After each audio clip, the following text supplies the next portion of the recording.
Falling once again, you're listening to World Combat Sports. Good morning, everyone, or should I say afternoon for some.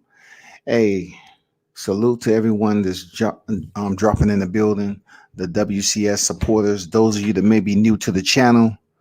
I just invite you to continue to tune in to the content, like, share, and subscribe. If you choose to donate to the channel, please do so. The Cash App is posted on my my YouTube, and also, you can pretty much find it periodically. You know what I'm saying? If you choose to show that type of love. But this, my friends, is another boxing affair right here. When it comes down to this media stuff, we're talking about something that's important right here. You know what I'm saying? We're talking about the chase. You know what I'm saying? The chase is very, very important. The chase right now to make the best fights. The tide can shift dramatically in 2021 if the chase is thorough. You know what I'm saying? If this chase is consistent, if the individuals that's willing to chase are able to take those risks to get where they need to be. And they pretty much need to go about it the right way and make it happen. If you don't know what I'm talking about the chase for Canelo Alvarez. Canelo Alvarez is 54-1-2, arguably, and the reigning defending pound for pound champion, period. No ifs, ands, or buts about it. It's no question. Canelo Alvarez is doing what it takes to be in that position. He wasn't given that position. None of that. He made his debut in 2005. He's faced who he faced, even though half of his fights in Mexico. All right. Even though over half his fights is in Mexico. Even though he did pop for Clenbuterol, Canelo Alvarez is indeed, at this stage in his boxing career, the king. I know a lot of people may not want to hear that kingness, you know what I'm saying, that crown holder. But Canelo name comes up automatically. It's not that he's ever going to be the B-side. When you hear Canelo, just like you hear Pacquiao, whenever you hear Canelo Alvarez's name, he would never be the B-side. Right now, he have a lot of individuals that's chasing him for big fights. So let's do the process of elimination. These big fights, of course, let's mention the Charlo, I'm saying the Billy Joe Sanders, Caleb Plant. Let's mention Gennady, Benavidez, if that's the case. So it's a lot of names that's waiting. But this is the risk they're going to have to take. We understand that Canelo, who's only has one blemish on his record from TBE, Floyd Mayweather. Let's make it perfectly clear. He has this damn mandatory that's been brewing for quite some time. He's just been smoldering, waiting for his shot to come back around. And this is also the same previous sparring partner in the same mandatory that faced Anthony Dirrell back in the day. I think it was 2016. Anthony Dirrell stopped Abner Yildirim in the first round, didn't he? Like, this is the one who's been waiting for a shot. I'm not sure. Let me double check if indeed, Abner Yildirim was the one that was faced back then. I'm curious. I do remember him facing a common opponent. So, let me see. Yeah, I was right. It was 2019 though. Okay, it was 2019. I do remember him getting stopped. It was 2019 in the 10th round. So Anthony Dirrell did face, Abner Yildirim and stop him in the 10th round. Absolutely. So anyway, I was close. It's just all about getting in the general radius, right? So back to Canelo Alvarez. Canelo Alvarez is such a controversial figure right now because, for one, he's in a position of superiority when it comes to boxing. He's making the calls like he should at 30 years old in his career. the amount of professional fights that he's been able to accomplish, and the position he's in to make the calls on the backside of his career. He has nothing but money fights ahead of him. Now, the dilemma that we have is the individuals that's waiting in line to face Canelo Alvarez. Those are the individuals that's going to have to do enough to say, okay, I need to do something to get the attention of Canelo Alvarez to get that big fight. Because potentially you can go from star to superstar overnight. You can go from star to superstar overnight if you get the fight with Canelo Alvarez. A big name that's out there right now, of course, is damn near everybody that's at the super middleweight division. You got Caleb Plant, you got Billy Joe Saunders. Even though they don't like him, this ain't a light game, but it's a big fight. Because why? Caleb Plant and Billy Joe Saunders have straps, okay? Big fights. And then also it moves Canelo Alvarez closer to potentially unifying that super middleweight division. That's huge. That's really huge, y'all. Going on, Tone Brown in the building. Salute to you, my brother. What's good? Appreciate you pulling up. You know, that's a big deal when Canelo Alvarez is the man, and then you have him attempting to unify the super middleweight division, and he never really tried that at the middleweight division. You know what I'm saying? He just said, you know what, forget it. I'm gonna retreat, I'm gonna relocate, and then I'm gonna reapply. So he didn't really put too much emphasis into the middleweight division. Now he has a super middleweight. He has a goal. He has objectives. And it's the right time to do that. So we're looking forward to the Caleb Plant and the Billy Joe Saunders fight to see if he can unify. But more so, we're looking for some fights that's beneath that to get the attention of the boxing public, or maybe the attention of Canelo Alvarez for a big fight. Those names are the Benavidez, who currently campaigns at 168 pounds. You know what I'm saying? David Benavidez is no joke, man. 23 victories, 0 defeats, and I think 20 knockouts, right? He's no joke. He's lost the belt on the scales, not at the hands of his opponent, just from his wrongdoing, you know, popping for cocaine and also missing weight terribly. And then you have Jamal Charlo, who is a 2-division champion, right? He's now speaking of moving up to the 168-pound division, which is great. It's great. It truly is. It's great that he's planning on moving up to 160-pound division. I'm not sure who his first fight would be, but I have some suggestions, right? I truly believe that Jamal Charlo should fight someone that's you know, if he want to get his feet wet moving up in the division, he's not really comfortable in just taking a fight, you know, because Canelo Alvarez, when he moved up and fought at 68, he automatically snagged Rocky Fielding with a WBA regular belt. You know, some people feel that they can take a risk like that. I'm just telling you, to go from good to great, they both start with a G, but in between that, you got to make some decisions. Because I really don't know what Jamal Charlo is planning on, who he's planning on fighting if he chooses to make that move up to 68. Is he going to get his feet wet first, or else he's going to go for a big name? Real talk. That's what separates good from great when it comes to legacy. You can say what you want about Canelo, but he did go up there and fight for a strap. You can say Rocky Fielding was the softest touch in the 68 pound division. Okay, cool. But he got it done. Now, who else up there, you know, that Jamal Charlo can fight if he plan on getting his feet wet? Well, there is a history between him and Daniel Jacobs. Daniel Jacobs, though he's one of my least favorite fighters, really, you know, when it comes to this division. I know he was a previous middleweight and so forth and all that.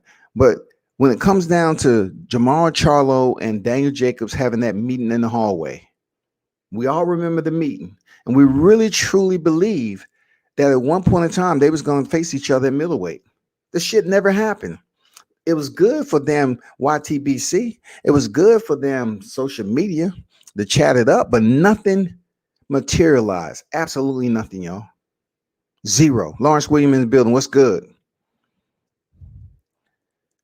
Nothing ever materialized. It was just so disappointing with all the people that was there, all the rah-rah that was going on, all the back and forth. Daniel Jacobs talking about he's touching M's, which had absolutely nothing to do with the fight. That proved it because he never fought Charlo. Never. So now the Jacobs is at 68. Why don't we do this? I don't care how he looked with Gabriel Rosado. We know Daniel Jacobs is on the decline. He should be on his way out the door. But that's not the first fight Jacobs look a little bit suspect in. Let's be honest. Right now, for Charlo, just like they're using Gabe Rosado, Charlo need to go up there and just say, hey, let's get this on. Let's go. Let's fight, Jacobs. It's time for us to fight. Let's go. Because that's a common opponent of Canelo Alvarez. It's not the best opponent he's ever faced, but if he's trying to establish a presence in the super middleweight division, move up there and get it in. Yes, we'll watch it. Move up there and get it in. Let's see Charlo, Daniel Jacobs. That should be an easy fight to make. I mean, come on. He's sitting up here fighting Gabriel Rosado because he say, well, it's personal. All right. So we up there hyped up that, it's personal and shit. And we're going to see a bloodbath because, people remember Gabe Rosado bleeding a lot, even though it's been several years.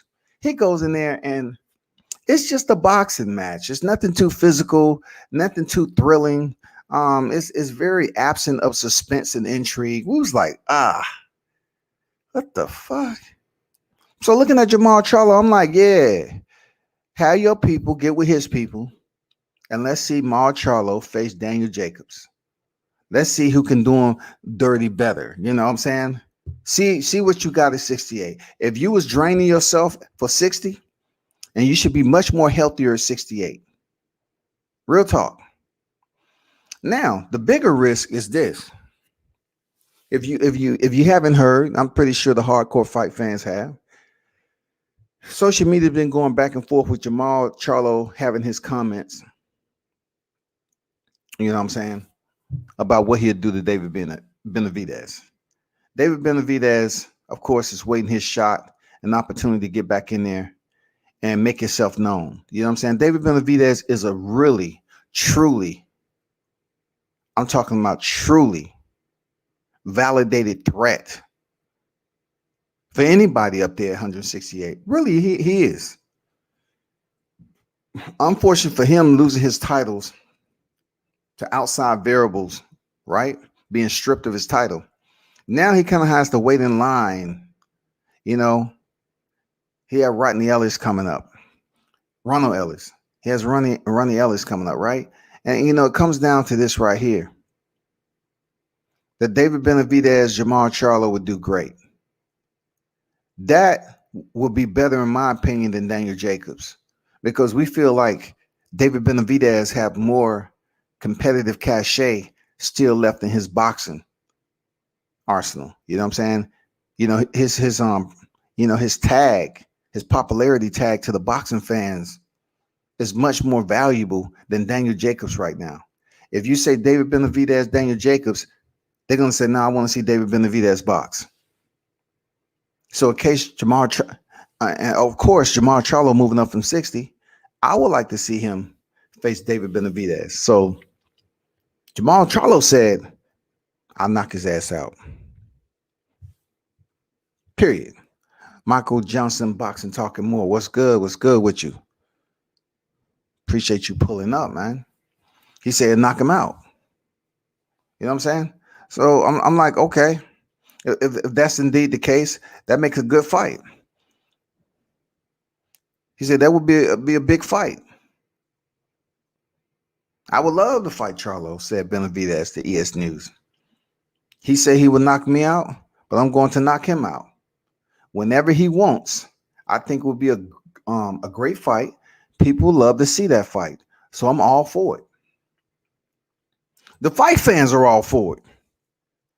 When we heard this shit out here in social media, I'm like, hell yeah, I want to see that fight. I want to see Charlo and David Benavidez. That'll be a damn good fight. And to be honest with you, I don't know who the fuck will win. And to me, that I can actually say it's a 50-50. Even with Maul Charlo moving up. Because some of these cats who are weight draining, you can say, well, they're bigger than their weight class and this, that, and the other. And they may be struggling a little bit. I truly believe this will be a damn good fight right here. I like what Anthony Durrell did with David Benavidez. I like how he boxed him. Real talk. Durrell put a damn good account of himself in there than I thought. Seriously. So we can only imagine what Jamar Charlo and David Benavidez would be. We can only imagine. But let's get back to the facts at hand. Per the thumbnail, Charlo said, I will move up and get that mother effer sooner or later. I'll knock David out. He truly believes he will knock David out. But the big dog that's right there, he's not even in the yard. Canelo's not even in the yard. Canelo just pulls up and check what the pack looked like, and he keep it moving. Canelo Alvarez would change the boxing lives of any of these top names that choose to try to step in there with him and get the shot. I know he signed a 2-fight deal with Matchroom, from my understanding, I think. So let's just get Avni Yildirim out the way. All right? Get Avni Yildirim out the way. We know he's not going to win, but he's been a smoldering mandatory and been placed out to the side for forever and a day, right? Let's get Avni Yildirim out the way. And then let's really make this next fight something big. I'm talking about the undercard, something. Let's make it big in order for these potential challengers in the future to be close to that, to get the momentum the right way. Let's just say Canelo win his fight on that night, and then we have a co-main event of somebody he wants to fight next. And you're saying to yourself, what are you talking about again? Yeah, the same way that he did with Julio Cesar Chavez Jr. when he was already signed to fight with Gennady Golovkin. He went in there, beat up Chavez Jr. for 12 rounds, and then Gennady split the ropes and came in there and announced they fight. That was a smooth transaction. I'm saying we do the same thing this time. After this fight right here, have another fight. I'm not sure who Canelo Alvarez is going to fight, but have somewhere close by. Let's have a Jamar Charlo and David Benavidez if he's successful in his next fight. Let's have that fight. Let's get it out the way. I don't see Jamar Charlo stepping up and fighting Caleb Plant like that.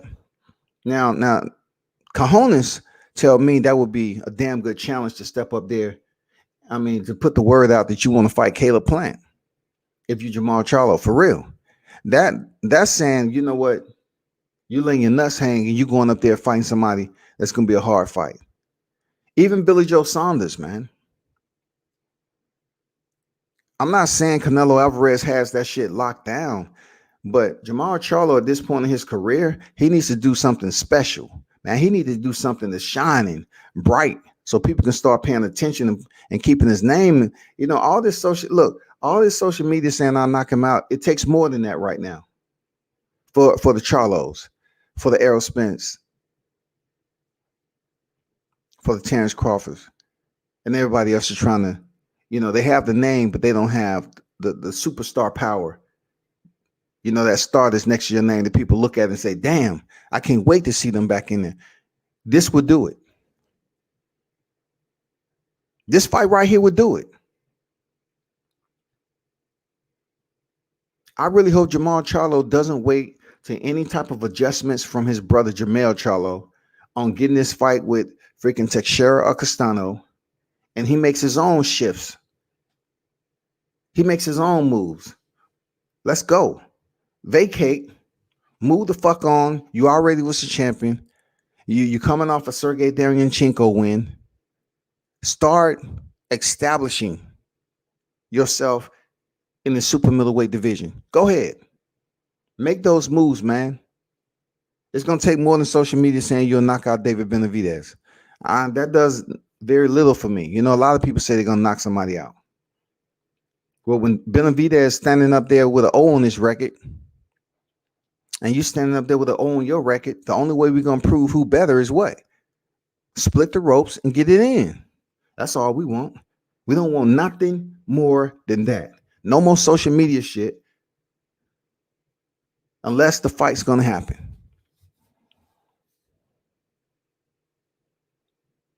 But then I have to turn back to Canelo Alvarez. I hope indeed he allows himself to step in there with a Benavidez or a Charlo. Because, at 60, he didn't show them no love. You know what I'm saying? He did not show Charlo no motherfucking love, man. So I'm like, hey, Canelo, the man moves up to 68. I'm getting a feeling deep down inside that Charlo, Benavidez, them cats gonna have to do something special or fight somebody special to get Canelo's interest. They are. Because Canelo's mission right now is to unify.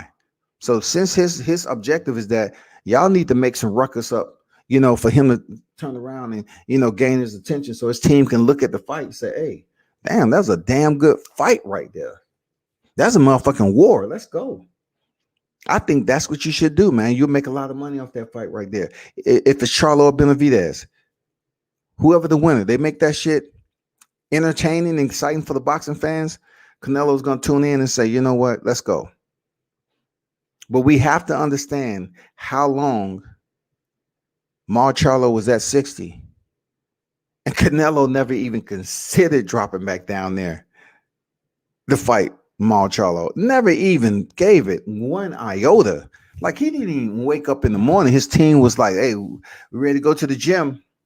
Did you think about what you gonna fight Charlo or not? It never was on the surface, man. So now we at a point right now where Canelo being the top pound for pound, you gotta take risk.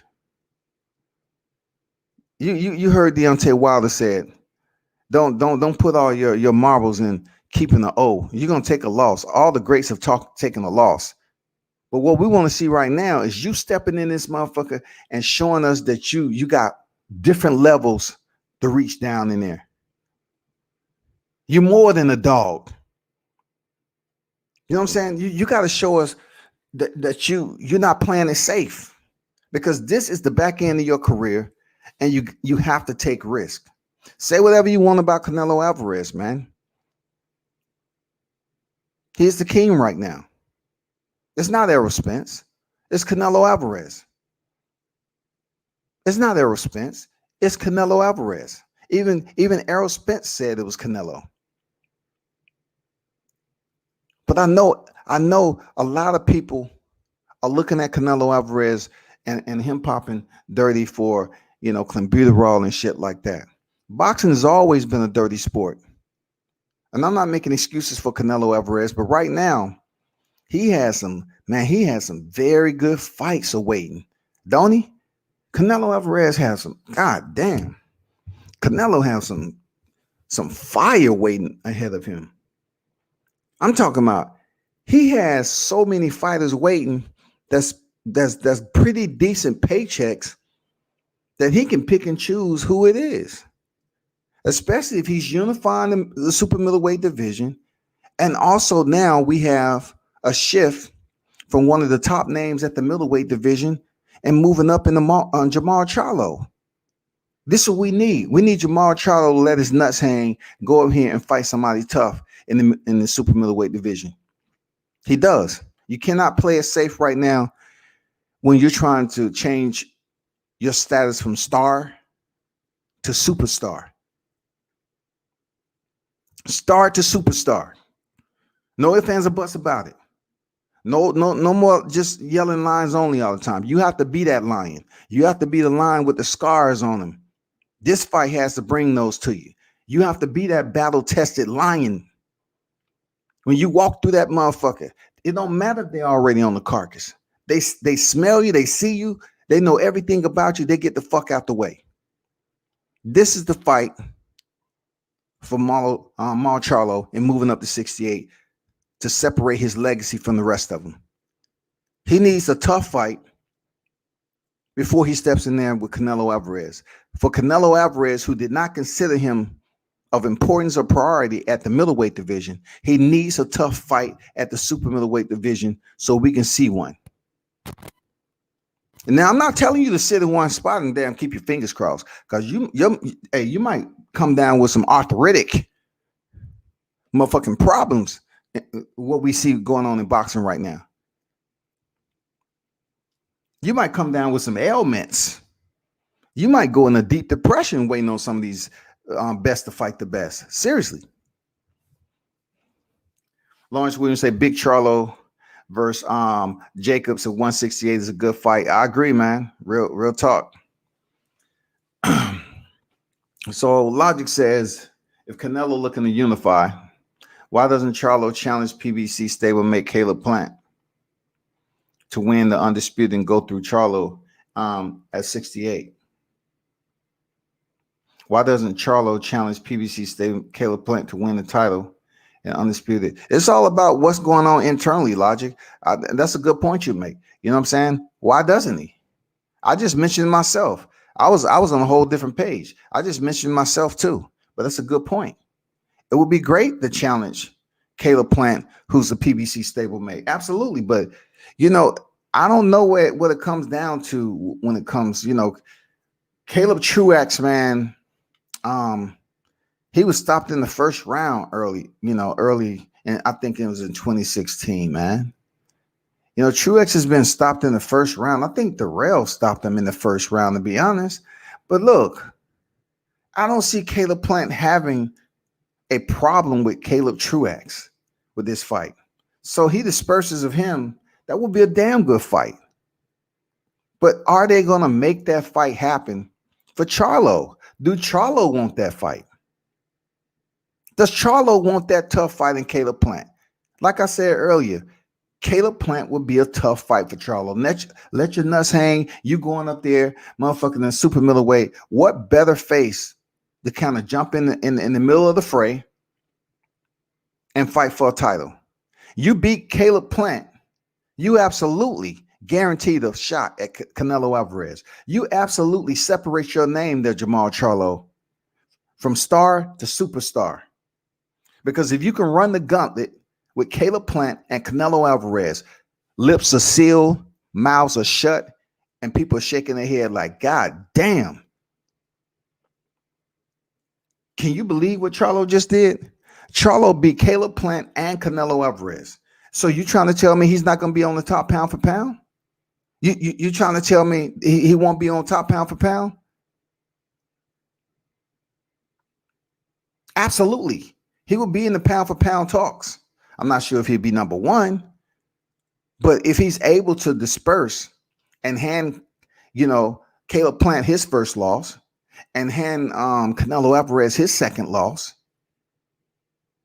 and become unified champion at the super middleweight, Lions Only will be on a whole nother level too. And then to think about it, that's kind of off topic from what I'm saying. His brother is one title away from unifying at 54. He moves up to 60. They have all this momentum with the Charlo brothers right now. But we all know this shit is easy for me to come up here and talk to you, the fans, about it. I can lay this shit out and make it sound like a storybook. You know what I'm saying? I can read you and goddamn tell you that shit and make it sound all nice with a hot cup of cocoa. But in reality, boxing can be a shot of whiskey, goddammit. Boxing can be a cup of tonic water. Boxing can be a sour, acquired taste when it comes down to trying to make these fights. That what I just said, it would take forever and a day for that to happen. But I agree with Logic, for real. I do. I agree with that.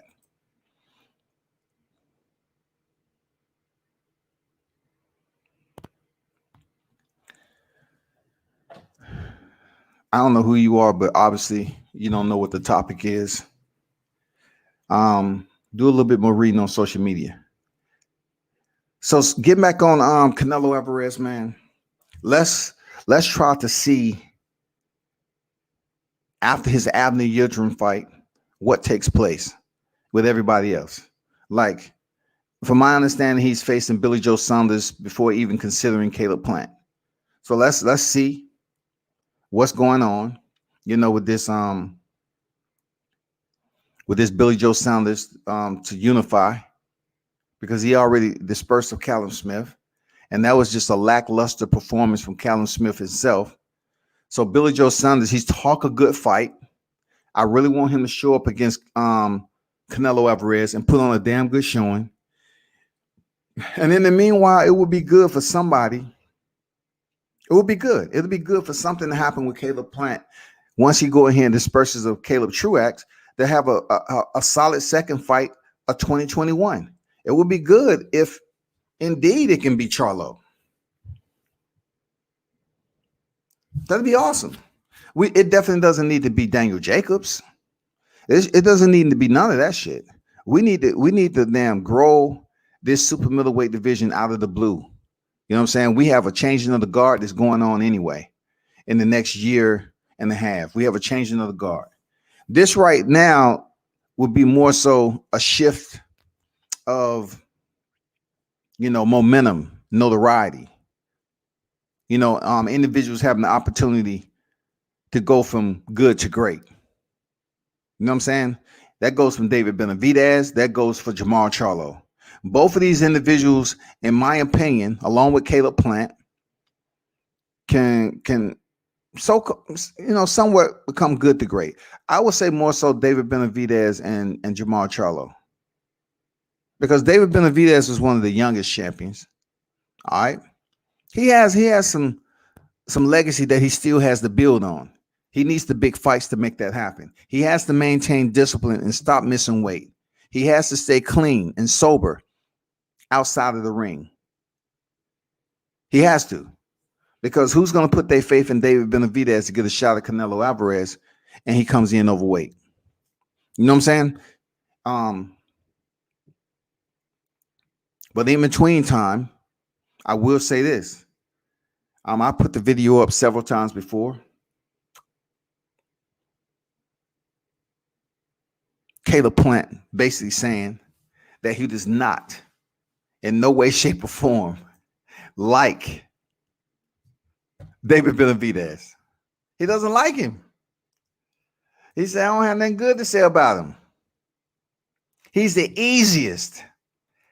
Caleb Plant said he's the easiest, dog. He's the easiest. Caleb Plant said that shit to my face, man. He said it to my face. He said he's the easiest. But let me what I'm gonna do is I'm gonna show you this video of Caleb Plant talking about David Benavidez. And I believe I asked him about who he would want to fight in that particular division.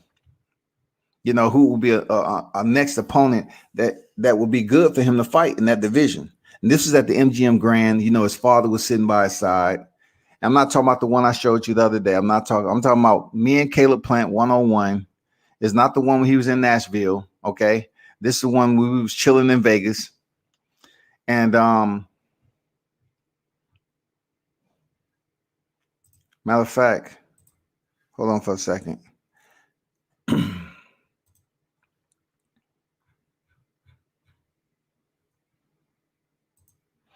Those of you that's in the building, hit the like button, man. You know what I'm saying? Hit the like button and share and subscribe. If you support the channel, show up next time. Continue to support it. Pass the word.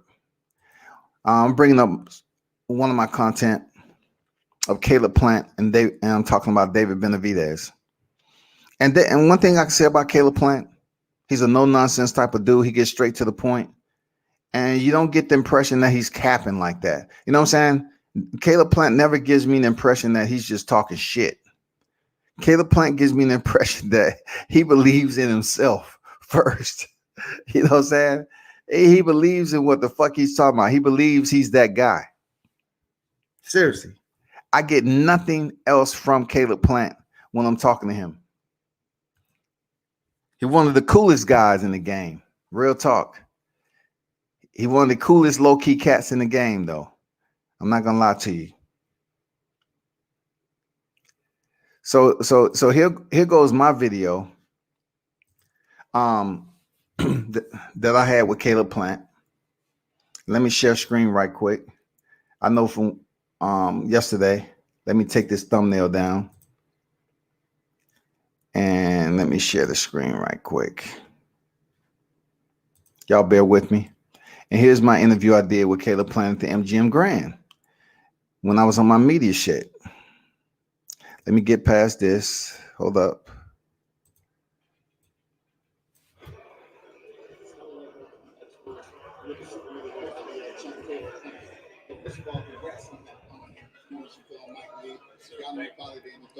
This is coming off Mike Lee. That's it. So yeah, we're looking at the beginning of the year sometime, January, February, something like that. But until then, I've just been in the gym. I've been working, training, staying on the grind.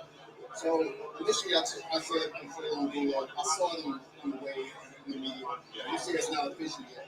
Do you think that's potentially maybe the next slot of opposition for you? I mean, I see it in the building tonight. as much of a potential as everyone else's names that's in the hat. You know what I'm saying? So, but that's somebody that we're looking at. But until it's official, it's not official. So, a couple names, a couple dates, a couple locations. Once it's official, we'll be able to let everybody else know. Is it a potential name? Another champ that you would like to do first if you provided the opportunity? Yeah, I want to fight David Benavidez. All right. Why David Benavidez? Because that's the easiest fight to make a unification bout with, and I don't like him. I don't like his team. I don't like how they act. So.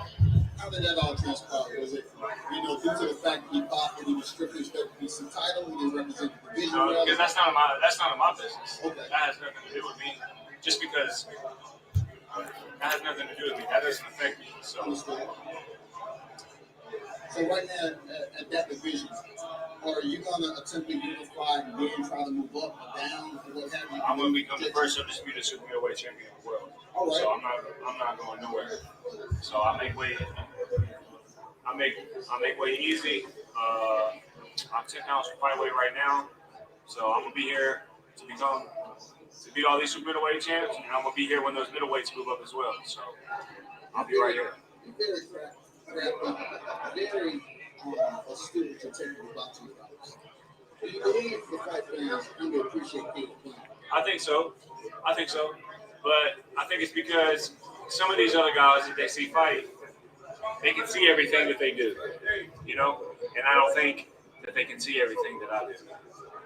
So you can't really appreciate it if you don't see it, because a lot of people don't really understand or know the sport of boxing and the art of boxing, But a lot of people don't know about that. So the more casual fans, and the casual fan shows up for the knockout, and they show up for the occasion. And I have knockouts. I over half my fights with knockouts. I used to have hand injuries. I was knocking everybody out at first. I stopped knocking everybody out. And not to say that I would have knocked everyone out, but I started developing hand injuries. I didn't really want to speak on it at the time because I didn't want it to seem like I'm making excuses, because I feel like a lot of people, not only in boxing, but in my generation, do a lot of that. So I just wanted to keep quiet. I've gotten that under control. You guys have, ask Jose if I can do that. Hey, you seem to box when you really can't predict what's going on. Like he was rushing in and you just kept hitting him in the counter easily and dropping him. What was the words? Was it respect after that fight? Because you truly really then dominated somebody who seemed to be a bulkier fighter who's going to try to bully you a little bit in the ring. Yeah, I mean, he's a strong guy, athletic. I can feel his strength. Well, I just wanted to show you that interview that I did with Caleb Plant. Not the whole entire interview, but you get where I was going with it, right? Another media drop, you know what I'm saying, of being on site, on the grounds, and giving you some snippets of what Caleb Plant said. Caleb Plant said, I'm going to be the first. Now, since that interview, he hasn't really made a I mean, he really haven't took action to close the gap. But this is not about Caleb Plant. I'm just saying what he mentioned in the interview. And also you heard him speak of David Benavidez. He just say he just don't like his team. But being professional, so to speak, about it. You know what I'm saying? That's why I respect Caleb Plant. And that's why I look at some of the bullshit that goes out here in these airwaves that doesn't make sense, where there's a lack of respect. But Caleb Plant showed you right there. He said what? He said that don't have anything to do with me, because I said, well, because he lost his belt due to drug and sobriety, drug violations, the policy violations, testing positive for cocaine. He said that has nothing to do with me. He could have just as well made it about he don't have any discipline. He's a dope head, this, that, and the other. You know what I'm saying? Just like I said about Tyson Fury. He could have said that shit, but he didn't. But yet he didn't elaborate. He did not elaborate on why he disliked Team Benavidez so much. You know what I'm saying? He didn't put it out to the media like that and make it dirty. But he just said he's the easiest. You know what I'm saying? I don't like his team. I don't like him and his team. So that was a little snippet.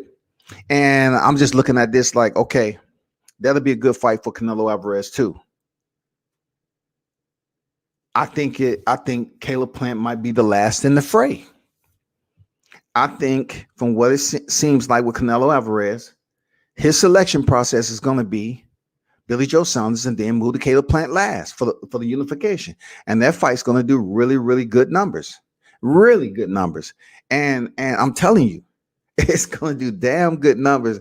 People are going to want to see Caleb Plant go in there and put his technical boxing skills against another technically sound, highly talented, pound for pound, Canelo Alvarez.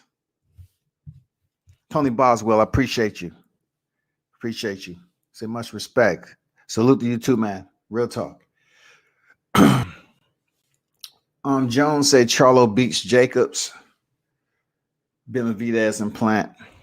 Then Canelo, the Mexican gold child, will run as usual. Hey, it's good to run. You know what I'm saying? Especially when you run into the bank. You know what I'm saying? It's good to run, isn't it? When you get your paycheck, those of you that pick up your paycheck, even if it's direct deposit, you got shit to do on the evening, right? You want to go out there and celebrate that shit. You want to go call some friends up and set some things up, right? No matter what you say about Canelo Alvarez, and I'm not getting too much into it, his scope of authority right now is the super middleweight division. I really don't care what you saying about Charlo beating all those guys. If Charlo chooses to attempt to run the gauntlet on all these cats, do it. Do it. You can talk all day long, and you can praise any fighter you want to raise up. If Charlo wants to change his status from star to superstar, he has to go through a Jacobs, Benavidez, and Plant. You putting this in my live chat and basically devaluing a Canelo status, then that's your stupidity to me. You obviously a temporary boxing fan. You know what I'm saying? Because no matter what you say about Canelo, he has one loss to one of the greatest of this era. One loss to one of the greatest of this era. So since he has one loss and he has 54 victories, what is there to say? We want to see these super middleweight fights. He treated the middleweight division like it was a Goodwill clearance sale. He just went in, he rolled down the window just a little bit. There's nothing here for me. Nothing at all. He didn't even really get out and go put his hands up to the window and see if it was some good shit on the motherfucking rack. All he saw was Goodwill, which in his case was middleweight. He just looked at that shit. Oh, this is a Goodwill, man. I don't have that. It's nothing here for me to buy. I'm not gonna spend too much time here. You know what I'm saying? He just didn't care. So now that he's up at the super middleweight division, that's where we start changing the game at. This is where we have, hopefully, some fights to be made.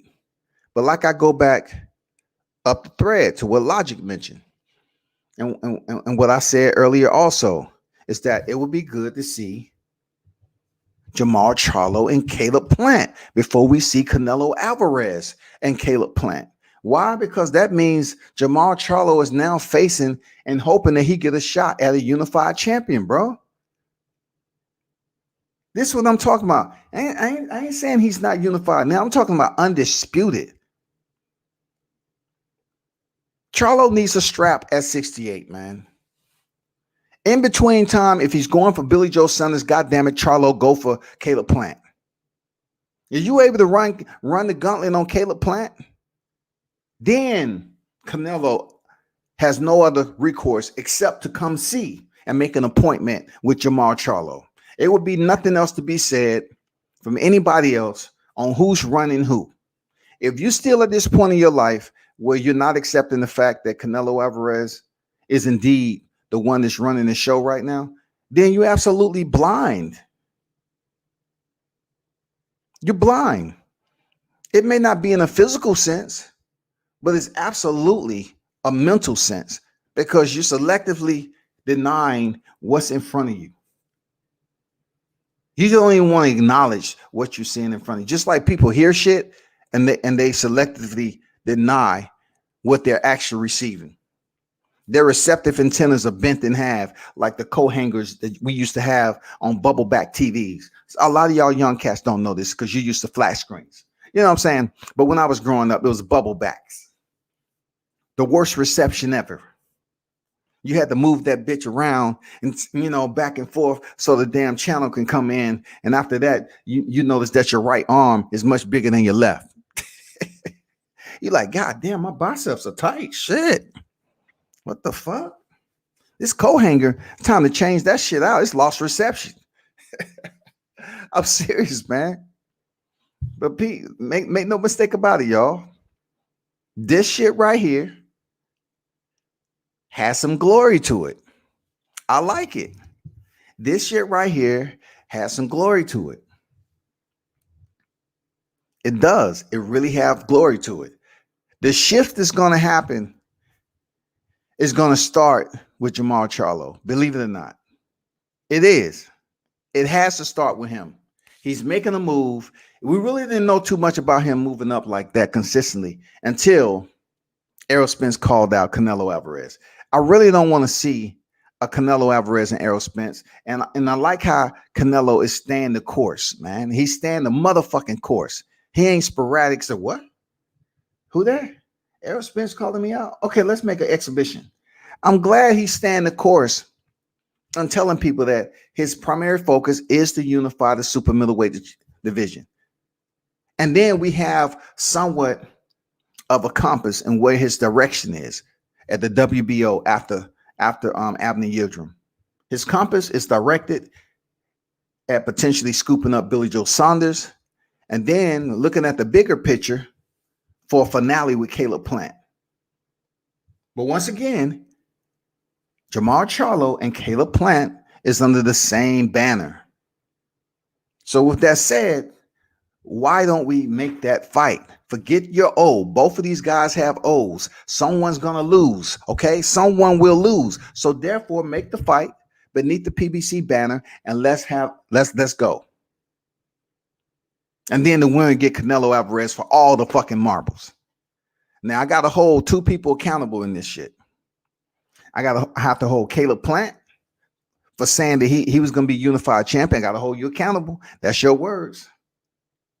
And then I need to hold freaking Jamal Charlo for saying he's one of the best in the game, lines only. You say you'll knock out David Benavidez. You're making it known that you've been draining weight and you haven't really been giving your best. So what better way is to put yourself into the equation is to roll up to the super middleweight division and face a top name. Let's get it.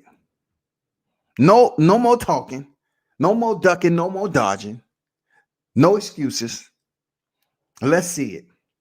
Once Jamal Charlo make that move, and then a lot of others, the 160, the middleweight division is still going to be a little bit screwed. It's going to be a dense ass motherfucking warehouse for a minute. Seriously, it is. It's really, Every time I think of that division, man, I just look at who's champion. Little G, triple little G, that's up there waiting. I mean, I'm so tired. And then Yoda Murata was elevated to WBA. You know what I'm saying? And then you have Demetrius Andrade just looking for clarity in his life. Y'all, please respect me. I'm a two-weight champion. Respect me. Give me a fight. Well, from the looks of it, I don't think it's going to be Jamal Charlo. I don't think it's going to be Jamal Charlo. Even though y'all have a history, I don't see that. What about Triple G, Demetrius Andrade?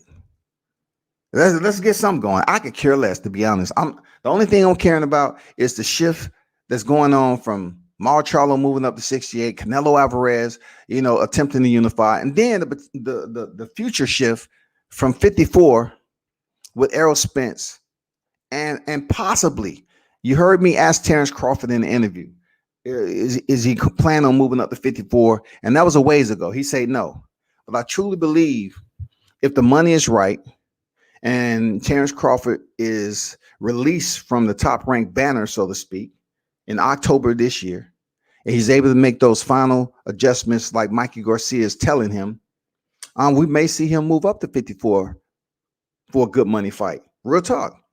For that fourth division, we might see Errol Spence. We might see Terrence Crawford. Yes.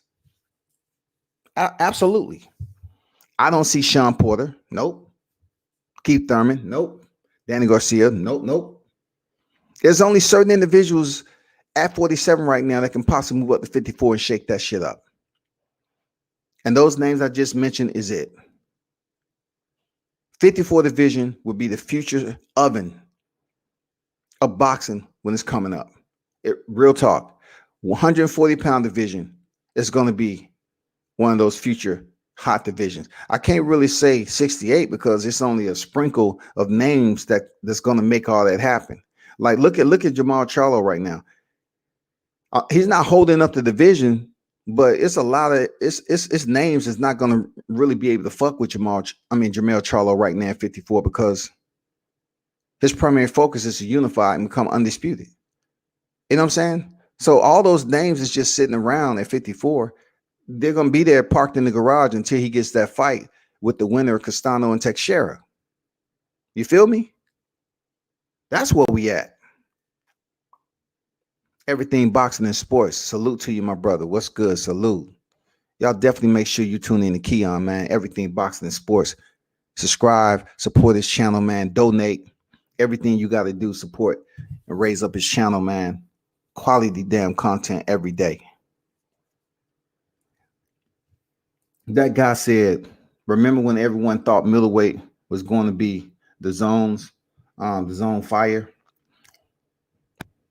Man, it's just unfortunate that, look at it this way, that guy, is the fact that you have individuals that's strolling through the junior middleweight and the middleweight division, picking up that WBO strap and keeping it moving. Look at Demetrius Andrade, how he, chilled over there. Look at Jaime McGill. Look at these fighters that's just chilling. Look at Terrence Crawford. Terrence Crawford hadn't exactly been chilling in the welterweight division, but who's to say once Jamal Charlo get off those straps, who's to say he can't fight for a vacant title up there, a fight for that? I mean, belts right now, I don't know, man.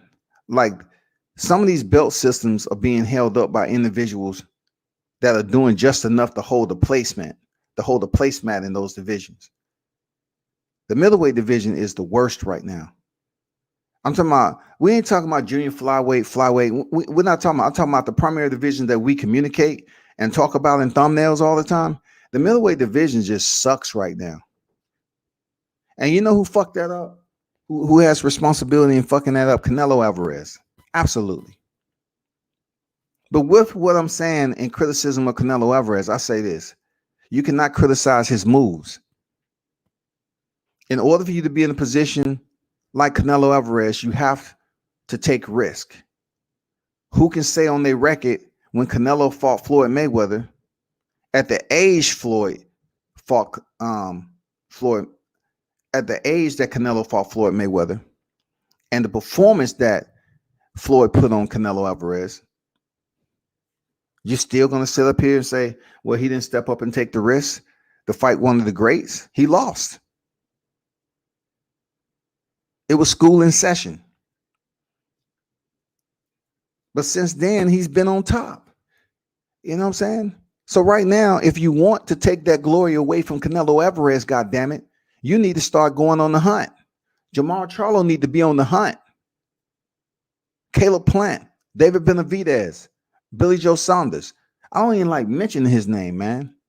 I mean, he's my least. I mean, I'm really hoping out of everybody, I'm really hoping Canelo go in there and smash Billy Joe Saunders. He's a fucking clown to me. But these other cats need to go on the hunt, man. And one of those young lions, I wouldn't say young lions, but a lion in the sport, Errol Spence, I don't think he's gonna get his opportunity.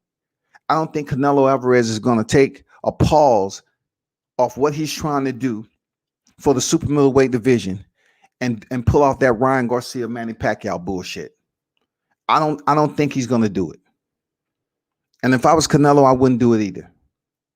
Unless I was for sure that I was getting the most money ever in my career. You know what I'm saying? The most money I ever received in my career to face Errol Spence. Because what it does is, if he takes a pause and get in training camp for somebody a lighter weight class, that means it allows someone like Jamal Charlo to get a shot at a Caleb Plant, potentially.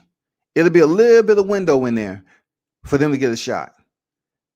And Jamal Charlo go in there and disperse of Caleb Plant. Now he gets to fight for undisputed. He gets to fight for undisputed. And what y'all not saying, and what y'all not seeing either, right? A lot of people is up here criticizing Canelo Alvarez for Abner Yildirim, but he's not really trying to do this franchise shit. You know he has the pull. You know Canelo has the pull.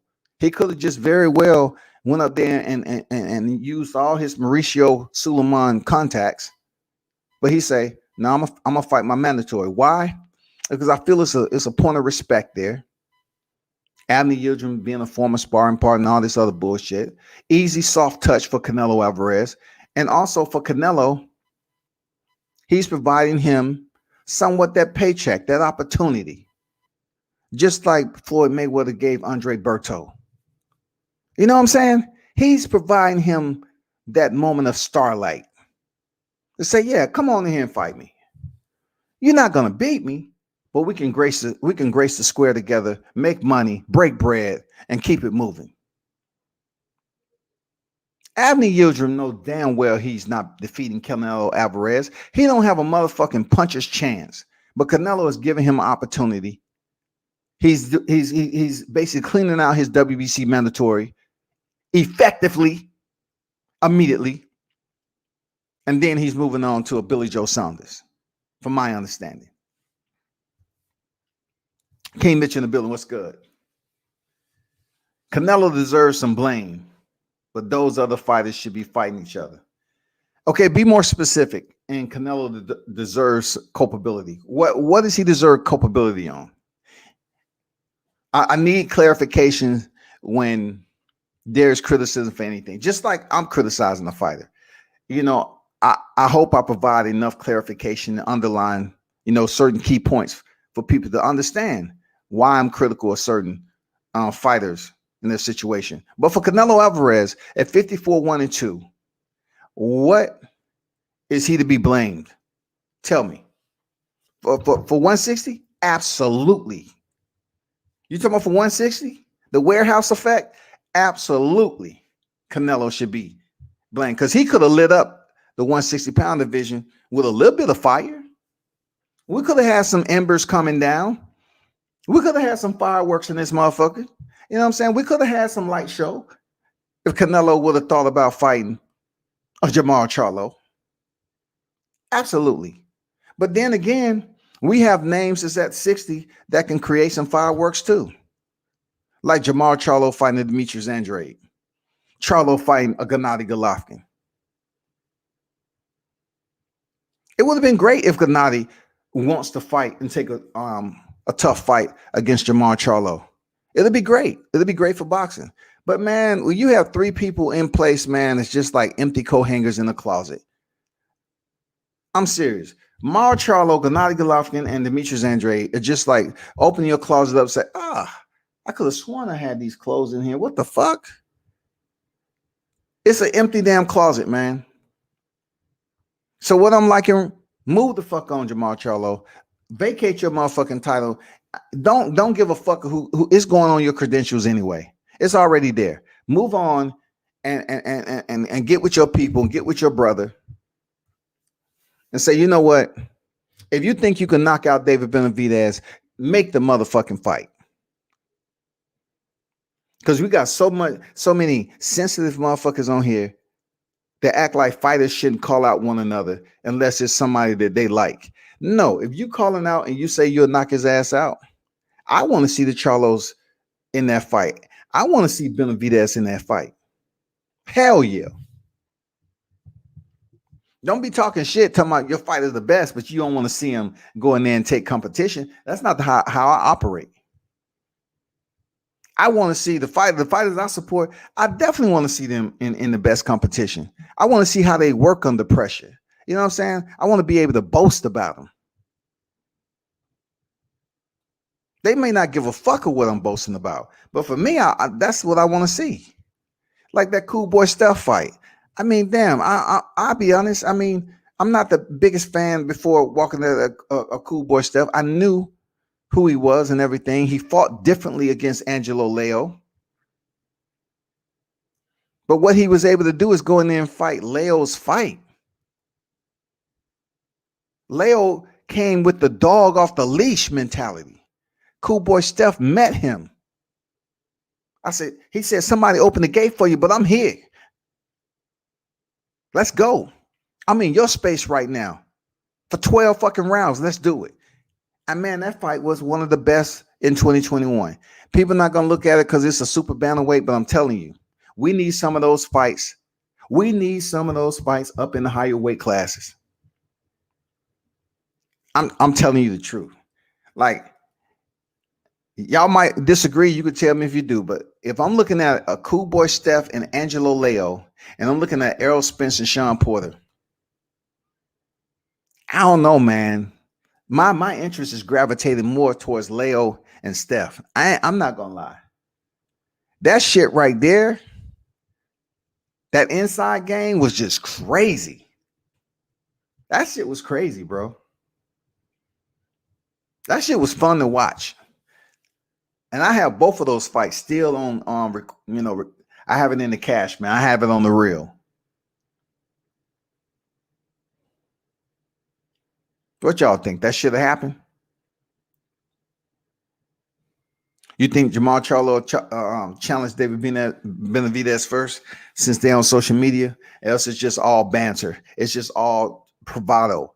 Who do you think Jamar Charlo will face first moving out of 68? I need some answers from the astutes in the live chat. Who do you think is going to be? Come on, talk to me. Who do you think is going to be? Who do you want his first opponent to be moving? We've already heard Daniel Jacobs, but I'm like, based off the performance that he did, he had with Gabe Rosado, right? Do you think Jacobs would take a Charlo right now? The way he's looking, I don't know, but outside of Daniel Jacobs, who would you like to see Jamar Charlo face moving up to 68? Come on, my people. Talk to me. Who will it be? Real talk. I just need answers. That's all. I just need answers.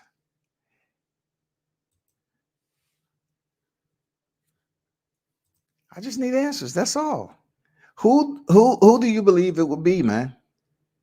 I mean, should be. Who do you want Jamar Charlo to face?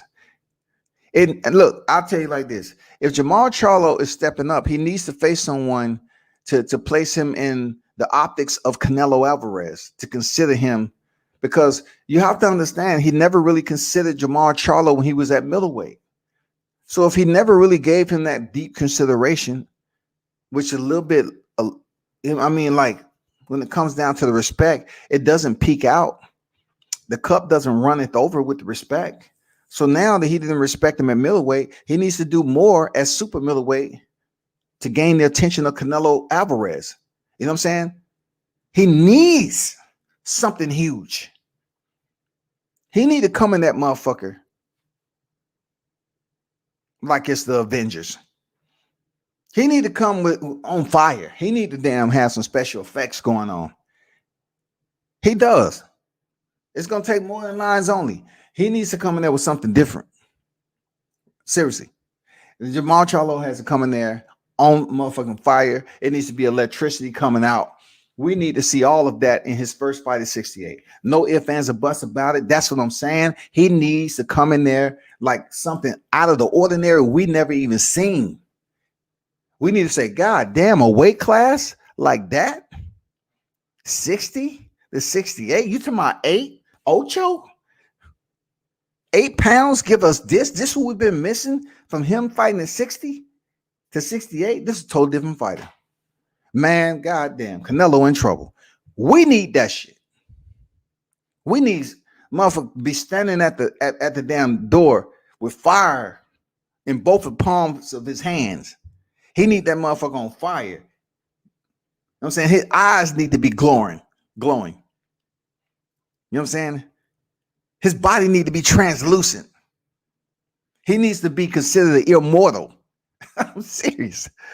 He needs something different to get the attention of Canelo Alvarez. He needs to go in here and fight a top tier name to say, fuck it. Fight fans are like, nah, dog. Like Jermall Charlo right here, 68. He's a problem, y'all. For real. Canelo, I don't know, man. I don't know if Canelo want to fuck with Jermall Charlo. Did you see how he looked in his last fight? Oh, my God. This is going to be tough. You want them motherfuckers having sidebar chatter. Let's get it.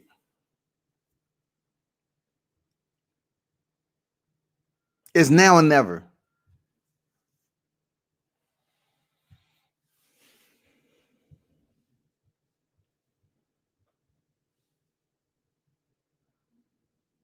It's now or never. Real talk.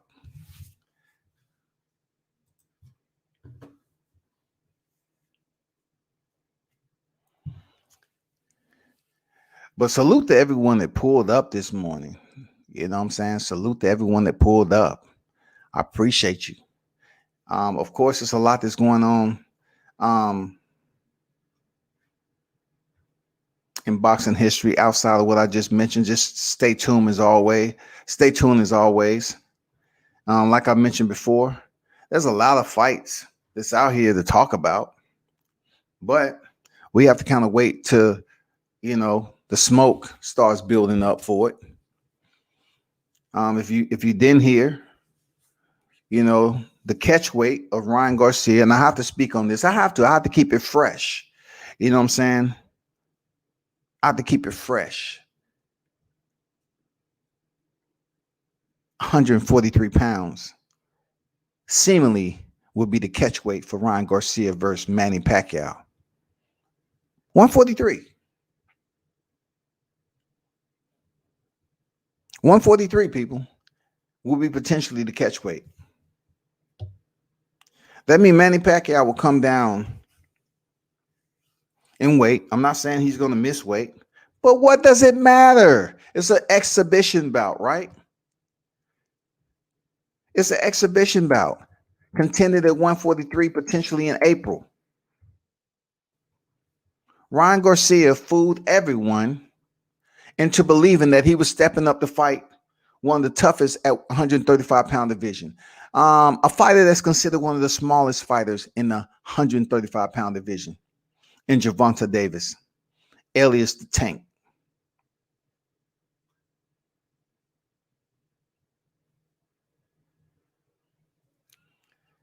Both fighters have agreed to fight. So have the promoters. Check this out now. Both fighters have agreed to fight. Who's Pacquiao signed with? And you trying to tell me beneath the banner Pacquiao signed with, they couldn't make any fights inside that banner? They had to go down and fight a lightweight. I want to hear you all criticize the fuck out this fight, just like you do other fights. Y'all giving Ryan Garcia a pass to me because I don't hear too much of nothing. Ryan Garcia, I hear y'all out there using my shit, but you won't even give credit to who put the thumbnail up first on Ryan Garcia. You won't even give World Combat Sports a shout and say, yeah, I got this shit from so-and-so. It don't matter. Anyway, he states they should know this week if the fight goes through. And moving on, it said the young prospect Ryan Garcia hasn't done anything during his career. Mainly focused because his social media presence and his ability to trash talk. That's true. That's true words. Ryan Garcia ain't did shit yet. Interestingly, the idea of having it be an exhibition match rather than a real fight was Pacquiao's idea, according to Sky Sports. Okay, if it was Pacquiao's idea, cool. But like we said, Pacquiao could have picked a bigger name to have this fight with at his weight class and still made some good money. What the fuck is going to happen with this WBA belt? That is our main concern. In what appears to be an example of doublespeak, Henry is acknowledging the Garcia versus Pacquiao match being an exhibition, but then saying it's a real fight. Get the fuck out of here. The fuck you saying? Considering that the match is being planned as an exhibition in Pacquiao's WBA title, quote, will not be on the line. Fans would disagree with Henry about it being a real fight. They might agree that it's a real exhibition fight. Absolutely. We don't know exactly the details yet, but we're looking at a good 10-rounder. But it's going to be a real fight. That I do know, said Ryan Garcia's father. It's going to be a real fight, of course. 10-rounder, it's going to be a real fight. It's an exhibition, but it's going to be a real fight. The convoluted kaleidoscope that boxing is trying to get you to picture. They're trying to give you this vision to say what is the premise or importance of this fight right here. It makes absolutely no sense to nobody, especially in the thicket of the lightweight division, having some very solid names to put together. It's a lot that's out there to try to mold together and get some fights. If they're not going to make it a real fight that counts on the record books, it would be best for them to forget about making this match. I agree. If it's just about money, Pacquiao should focus on fighting retired guys or MMA fighters rather than choosing a young boxer like Ryan. Fans aren't accustomed to seeing a world champion take on a young contender in an exhibition match. Pacquiao is coming off one of the biggest wins of his career against WBA welterweight champion Keith Thurman. Now, I can tell you another intricate detail on why this is going down, because Oscar De La Hoya has been trying his best to grab a piece of the pastry that Floyd Mayweather put out there. I'm talking about Floyd Mayweather has such a monetary pie baking in the oven when he fought Conor McGregor. Oh my God. And then he slid out another one when he fought Tenshin Nashikawa. Undersized, but falling for 9 or 10 mil, easy overseas. Oscar is seeing this right here and saying, B-Hop, listen, my brother, we have to make some shit pop and get some easy money outside of the routine structure of boxing. We have to do something to go against the grain of what people are expecting. And this is going to be it. Let's take Ryan Garcia. Let's go up here and put him in a big money fight, get him paid. I'm happy. You happy? Ryan happy. Fuck what everybody else say. Oscar De La Hoya is trying to blossom when Floyd Mayweather isn't around with the weed whacker. Seriously. Because you remember what happened with Canelo and Gennady Golovkin won, right? Floyd Mayweather came in there and did his shit. Floyd Mayweather is such a motherfucking culprit. That's a Zorro of boxing. Floyd Mayweather is a Zorro of boxing, dog.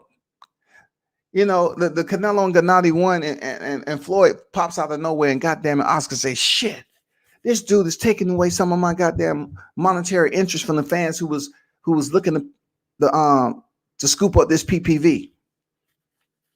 Oscar is still hurt about that. So he want to make it a point to make sure that no one else is really in the same lane to disrupt what he's trying to do. This won't be the last time that Oscar and Golden Boy attempt something like this. Seriously, it won't be the last, man. They just really couldn't make it happen with Canelo Alvarez. Like in Canelo's contractual shit that he had with the Zone, you know, some of his premier opponents had the likes of Khabib the Magomedov. They had the plans of trying to emulate what Floyd Mayweather did with Conor McGregor. He's been seething. Oh my God, Oscar's been seething to say, I got to get that Floyd money. And what he was able to pull off in that match. Even though it wasn't an exhibition bout, it was. It was more so like, he's a 2-division champ over the UFC. So he would be considered a legitimate challenger to Floyd, but knowing he has no professional boxing experience. So it was a semi exhibition bout. This is against Manny Pacquiao in the same sport as Ryan Garcia, but Ryan Garcia does not in no way, shape, or form deserve to be in this position. He ain't did anything. How can you get rewarded for coming off the canvas against a fighter who enjoys coming up second? You don't. But Ryan Garcia has just proved that if you have people around you that's willing to play and come up with some circus acts, and it's an expensive circus act that's going to fill your pockets, then do it. This is what we're seeing with Ryan Garcia, man. I don't really dig too deep into feeling some type of way about it, you know, angry and shit. Why? Because Ryan Garcia is about to get paid for doing something that no one else at the 135-pound division has been able to do. Ryan Garcia is about to dip out his motherfucking division. People was just complaining about Gervonta Davis fighting Leo Santa Cruz in the division. He was a former world champion, right? But yet Ryan Garcia is dipping up past junior welterweight in a catchweight fight with an 8-division legend of the sport, Manny Pacquiao, 62-7. He's about to step in there and get paid the most money of his boxing career. And it's not even for a sanctioning lightweight bout. And has nothing to do with his WBC interim title. Absolutely nothing, y'all. It's zero. Zilch. If he goes in there and get knocked out by Manny Pacquiao, it still won't go on his record. Ryan Garcia, he skips his way back down to the lightweight division and say, woo, did you see what I just bought? Oh, come check it out. It's out there in the parking lot. I had it valet parked. Go ahead. You're going to have people coming up to Ryan and say, you know, Ryan, at first I was saying, fuck that shit, man. You fucking up boxing. But between me and you, Ryan, man, you did the damn thing. How did that shit feel, dog? Stepping in there with a legend like Manny. How did that feel to you? It was okay. But tell me this though.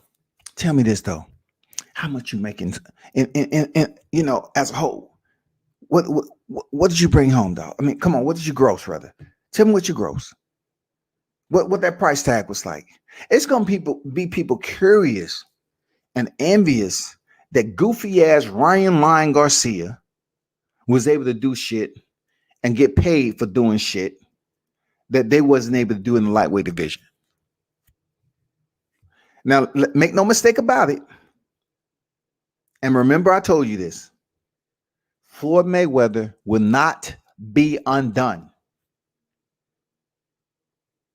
He is at the table, the thinking table. He is at the think tank. Floyd Mayweather is coming up with some shit either for him or Gervonta Davis. Mark my word for it. He's going to come up with something to make this shit seem like it's ordinary. Believe me, it's a rivalry forever and a day between Oscar and Floyd Mayweather that will forever be in existence in the sport of boxing. And if this has happened with Ryan Garcia, Floyd's like, okay, all right. It ain't what I did with Conor McGregor. Okay, all right. It ain't what I did with Tenshin Nashikawa. Okay. He's going to try to get that Gervonta Davis. He's going to try to put himself in a position and do something like this. Mark my words. Floyd Mayweather despises this shit. That is the primary reason why he went off on the virtual workout tour of Gervonta Davis when he was up there going off and making it about him. He said, boxing is dirty. They need to clean up the sport. They have too many belts, this, and this. This is a perfect example why Ryan Garcia said, I don't care about the belt. It looks good. I wear it. I don't care about that shit. That's exactly what Floyd was talking about. To some people, belts don't fucking matter.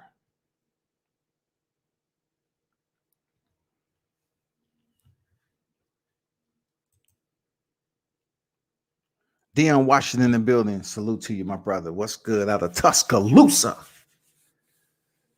Sean say sounds like a circus. Boxing has always been sporadic. You have so many, people in prominent positions that can make the look. You have so many people that's making decisions, right? There's so many individuals that's all around. Like anyone can be a promoter if you have the pockets for it. You can be a matchmaker. You can be a manager. You know what I'm saying? You can be those individuals if you know what the fuck you're doing, and you have pretty decent connections to make it happen. Of course, you want to go out here and seek out the fighters that's going to bring attention to you the right way. You want all that shit. Anybody. That's the one thing about boxing. It's not like going to college. It's not like trying to get a job in a corporate setting and they require you to have prerequisites already. They require you to have some type of higher education, whether it be an undergrad, a graduates, or whatever, a doctorates, or a certification in a certain field of expertise. You know what I'm saying? Boxing doesn't require that. Boxing just requires certain individuals to understand that if you are getting a promoter's license, this and what you have to be understanding what you need to do. You're going to have to purchase insurance for the venue, the fighters, and you're going to have to play slot fees here and there. You're going to have to set up all these accommodations and all this other shit. Of course, motherfuckers do get robbed. There's some janky ass promoters out here. But what I'm saying is boxing allows for fighters to get professional license off the couch. It's so open-ended. Mitch says Zach Parker, Anthony Narell, Charlo better off getting Triple G and Andrade. Munguia, Murata. Eubanks is 60. Oh, Eubanks. Listen, I would definitely like to see Charlo and Eubanks, but I would not. It's not on my top priority list. I really don't have any kind words for the uniqueness of Eubanks, his personality. It's like an inflamed rash, man. It's like poison ivy, dog. Seriously, oh my God. I really don't care, to be honest, about Eubanks getting a fight with anybody. Get it whoever you fit in. That guy is, I'm not saying he can't box, but anyway, Munguia, at least I know Munguia is going to come in there and do what Munguia does. He's going to try to come in there and give you something. He's going to try to give you the entertainment. Murata, being elevated to the WBA now, the world, of course, something. Something, bro. You know what I'm saying? Y'all in the live chat, something. Triple G, give us something. Stop waiting in place like you never motherfucking fought. You was coming off fighting Zara Mata, and you was up there like, yeah, 21 defenses. I'm the best there is. Yeah. No. You want to be considered amongst the best campaigning in a single division, but yet you have some big names in the middleweight division right now. What the fuck is going on with this guy? Triple G irks the fuck out of me. I'm not gonna lie, he irks the shit out of me. But god damn it, I'm glad Abel Sanchez found out the true. God damn it, when Triple G signed that new contract, he ditched Abel Sanchez. I didn't like the whole team, to be honest. This Mexican style bullshit, I didn't like it. I want to see him fight somebody like a Jamal Charlo. I would like to see Triple G move up to 68. He's scared, I believe. Seriously. Triple G is scared. His nest is 160. He isn't going anywhere. He's old. He really doesn't want to see. He want to leave the sport with this defense record, right? And he want to tell everybody, I was one. Look, 15 years from now, he's going to be sitting at a local pub.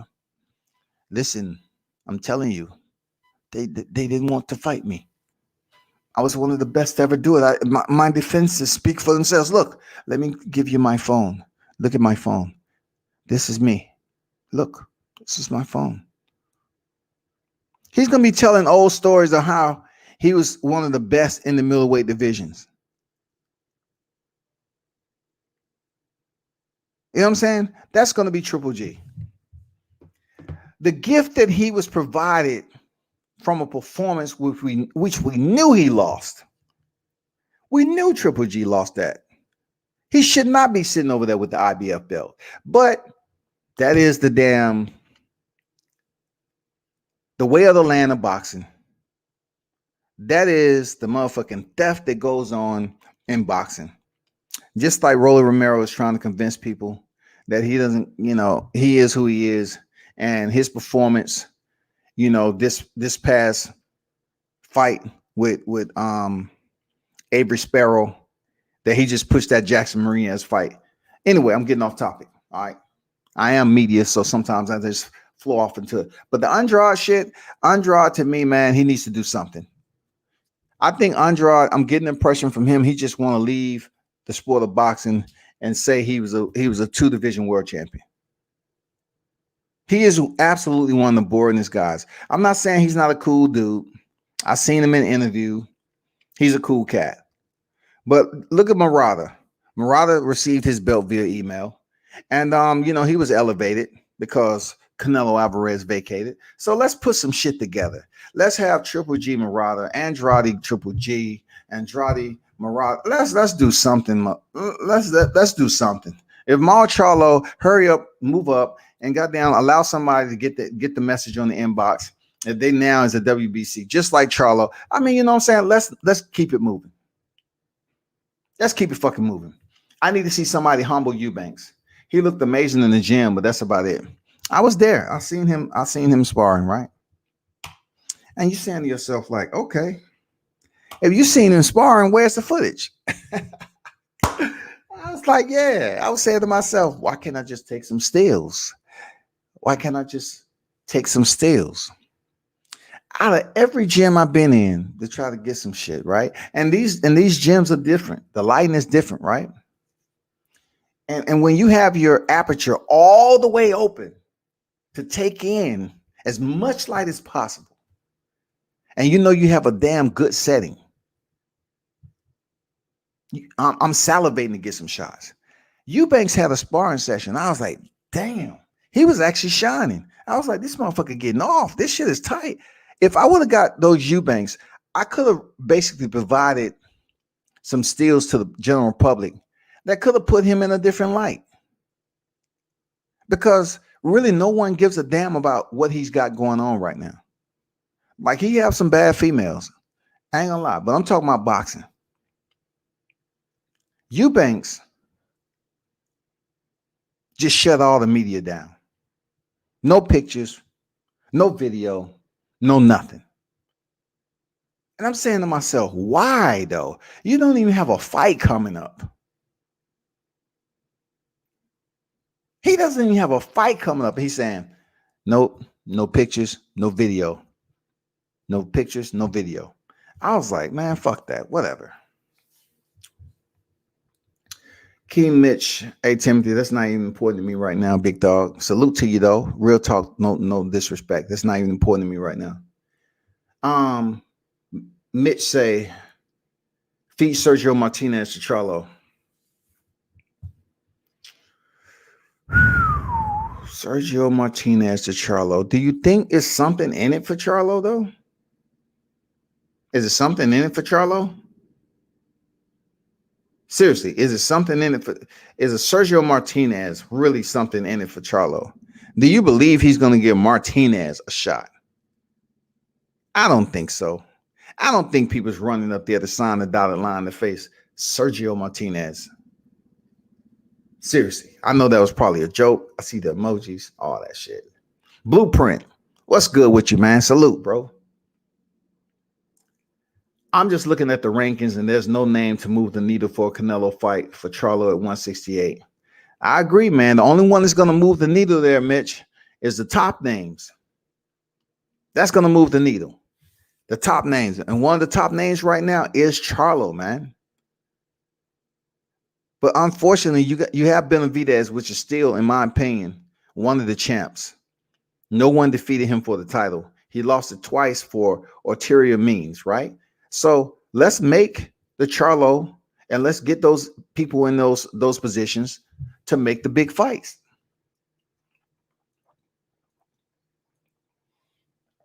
That can turn around the super middleweight division. One person can turn that shit around right now because it's been dense. Look at the video I showed you. Caleb Plant said that a while ago that he was planning on unifying the division. How can Canelo Alvarez start to make that move before you, Caleb? Caleb wasn't even in a position. This will happen with Caleb Plant. Like I told you all, I was walking with him and his team when he was in Nashville, and his opponent was Vincent Feigenboots. And they was trying, the talk was in the air about Caleb Plant and David Benavidez. So we are there having a conversation, walking to the elevator. You got Larry Wade and everybody. And of course, he told me to put my phone away, but they was in there talking about some things. And one of the things they was talking, this is no cap. How you think I know? And one thing they was talking about is Team Benavidez sent them a contract for a fight after the Feigenboots fight.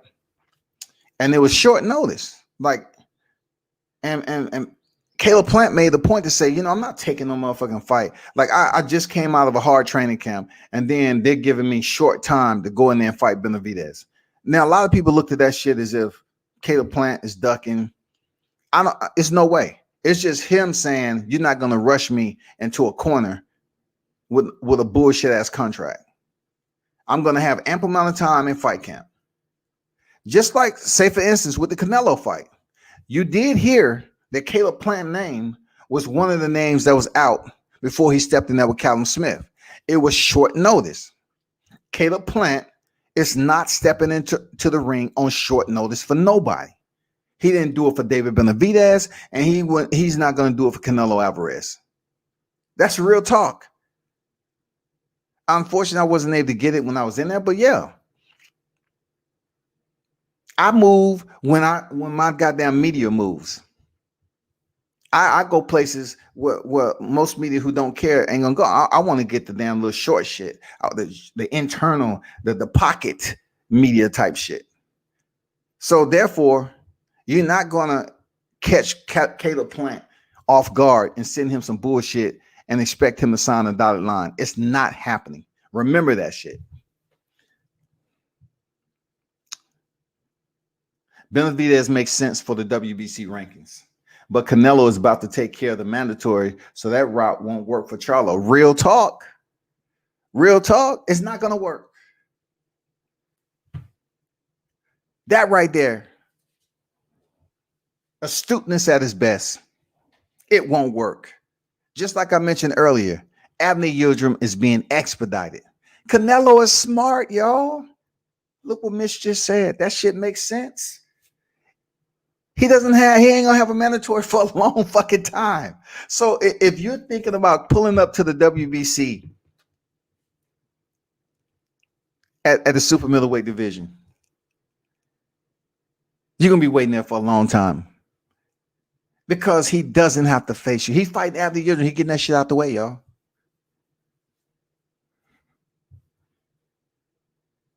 I need to post that shit. That's some good shit, Mitch. Salute. Blueprint say at Timothy Allen, they want Tim Bradley versus Haney Expedition April 3rd. Okay, if that's the case, shit, let's make that happen. No, you good, Tim. You know, I'm just gonna. It's just not about him. You know, people understand. I can sit up here and talk my shit. I don't have to stay on the same. I'm talking what I talk. That's what I know. I'm on a whole different damn lane right now. This is a Canelo day. This is Jamal Charlo day. This is the David Benavidez freaking live right here. You know what I'm saying? Yes, a glorious knockout is in for Charlo, but appreciate your support there, Timothy. All respect, bro. Mitch say Caleb Plant had Tennessee looking like Crawford be having Omaha. Surprised me. Shit was lit. Hey man, I had the opportunity of talking. Like I said, I showed you the Larry Wade interview the other day on that fight week. I don't know if you was able to check it out or not. Hold up. I'm just gonna show you the and I'm not gonna apologize for showing you this trench work. You know what I'm saying? I ain't gonna apologize for that shit, bro. If you fucking with the channel, man, you'll be here when I finally pull it up. You know what I'm saying? I ain't apologizing for hard work, man. I love what I do, and it ain't no cap to that. You know what I'm saying? There's no cap to it. But yeah, on fight week, I was up there talking with Larry Wade, man. And you know, he was telling me about some shit. But anyway, I'm not gonna break the pause right here, whatever. But you know, Caleb Plant, what I like about him, I like his boxing style first and foremost. I do like Caleb Plant boxing style. He's a no-nonsense guy. People are going to criticize Caleb Plant for turning down two very intricate fights. But Caleb Plant has integrity as a fighter and as a man, right? And this is what they are. He refused to take a fight with David Benavidez and allow Benavidez to say, you know what? You coming off a hard ass camp. I know to say this is going to be for a title shot and you're going to make pretty decent money, right? But I'm not going to give you a full training camp. I'm going to give you the shot. I'm not going to give you a full training camp. So it's up to Team Caleb Plant to understand, am I being genuine or disingenuous? You know what I'm saying? And Caleb Plant was like, fuck you. You being disingenuous. Don't come to me with no bullshit because I don't like your punk ass anyway. That's pretty much what Caleb had to say about it. And then when the shit came out with Canelo Alvarez, he knew Canelo Alvarez was moving up to 68. He knew that. He knew that would be a good fight, a good name. But he probably wasn't ready. And like I told you before, Caleb Plant is not going to sit here and allow somebody else to dictate his pace. Caleb Plant moves as Caleb does. Because that's why you saw his name pop in and pop out. And then you saw Callum Smith come in and say, well, I'm ready to cash out. Ching, ching. And that's what happened. He cashed out that WBA belt.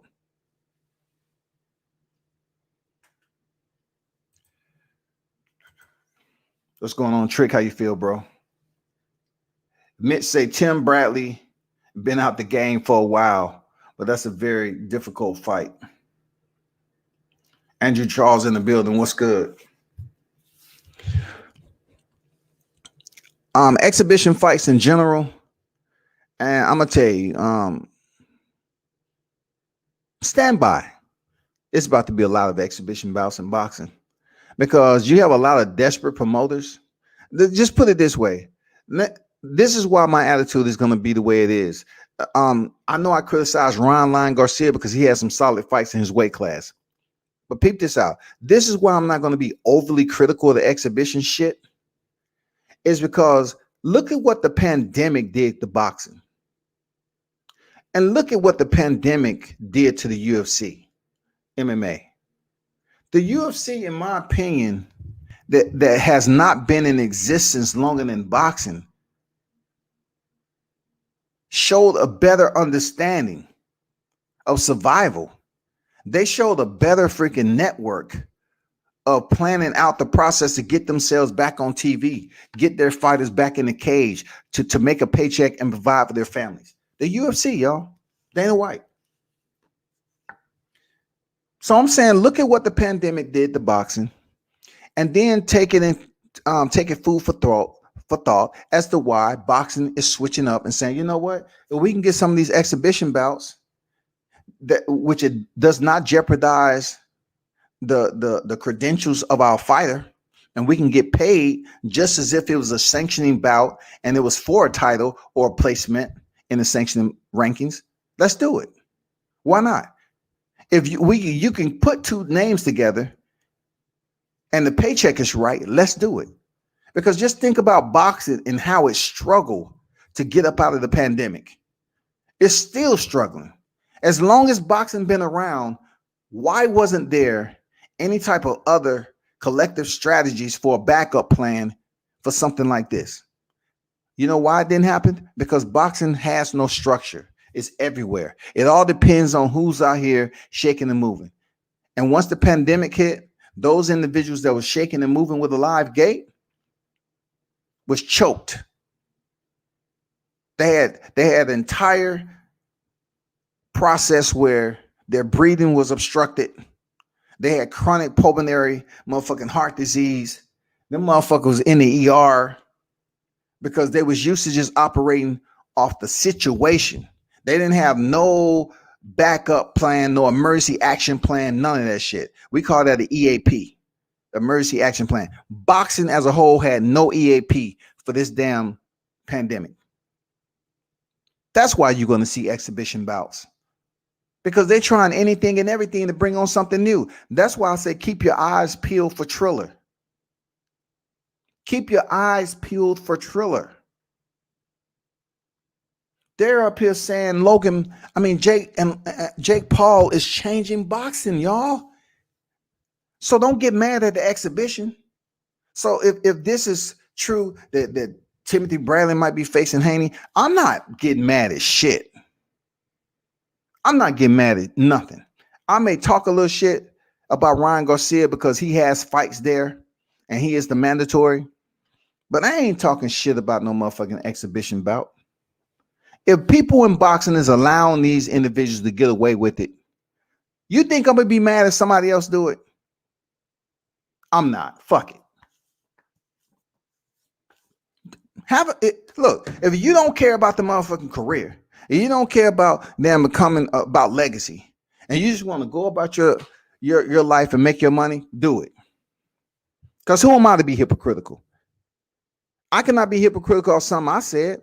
I've always told boxers to make sure they make the most money possible while they're active. I've been an advocate of that. But also, I want to see the best fight the best. I do. I want to see the best fight the best. This exhibition shit ain't going nowhere. It's only the beginning. And watch what I tell you about this Triller shit. Watch what the fuck I tell you about this Jake Paul and all this exhibition and all these MMA, all these big names trying to step him back to the ring on an exhibition because Roy Jones and Mike Tyson, they made all that money. The views that they did. People looked at that like, God damn, Roy Jones and Tyson can do that? Yes. What's going on, Andrew Charles? On the road listening. Salute to you. Appreciate you, man. Be safe out there. Sir Ken in the building. What's good, man? Salute, bro. World Combat Sports. Salute to the wrenches in the chats. Salute to the chat. Smash the like button for sure, man. Mitch, any solid 154 pounders moving up? Is Jared Hurd alive? Man, I think for those of you that may not have been here when I mentioned Jared Hurd, right? So I ran into Jay Hurd, right? And then be honest there, Mitch. I wanted to ask him exactly, no cap. When I see these fighters, what they can say, yes or no, right? So the rumor mill was out that Jay Hurd is moving up to 60 back then, right? And I said, okay, cool. So I saw him walk into the media room. We with the MGM. So I said, all right, cool. I say, Jerry Hurd, how you doing? Scotty White, World Combat Sports. Is there any way I can get a short interview with you? He's like, I ain't doing interviews right now. I say, oh my damn. I say, you need to be doing interviews, God damn it. I want to ask you about the J-Rock fight. I want to ask you about your next move. Yes. So he walking around and look, I can't say he was being a punk about it because Jay Hurd is a reputable, respectful name, right? So he didn't do any interviews with anybody in the media room. So I got to hold him to respect in that regard. Real talk. I had my eyes on him. I was like, if you start up an interview, I'm going over there and put my motherfucking recorder out there. I'm turning my lens on because you told me you weren't doing interviews. So I'm keeping an eye. So he walks out. So I said, you know what? I think it's enough media out there that may catch up with Jay Hurd. I know it is because they're waiting. You know what I'm saying? They're waiting for the weigh-ins. So I follow him out there. Boom. He's already confronted by media. And I pull up on the side of him. And he looks over at me. He's like, damn. So I'm looking. I didn't even answer any questions, man, because he already had like 4 or 5 people that was talking to him. So my only question I wanted to ask him was he moving up to 60? And he's going to say some shit like, man, I can't really say right now, man. Y'all have to stay tuned, man. Some big coming. Y'all have to stay tuned. So all along, I'm thinking, okay, Jay Hurd must be moving up to 60. That's going to shake up the division. You know what I'm saying? We can get a Charlo, Jerry Hurd. We can get something out of that shit.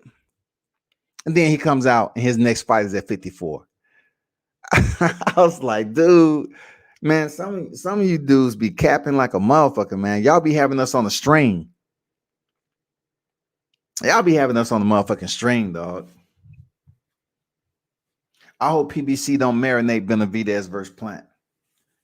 Well, hey, just like somebody said earlier, what's been going on with Cater Plant?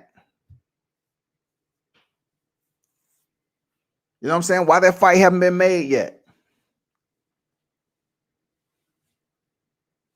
I mean, Benavidez, they know how to get in contact with each other. Where has Al been?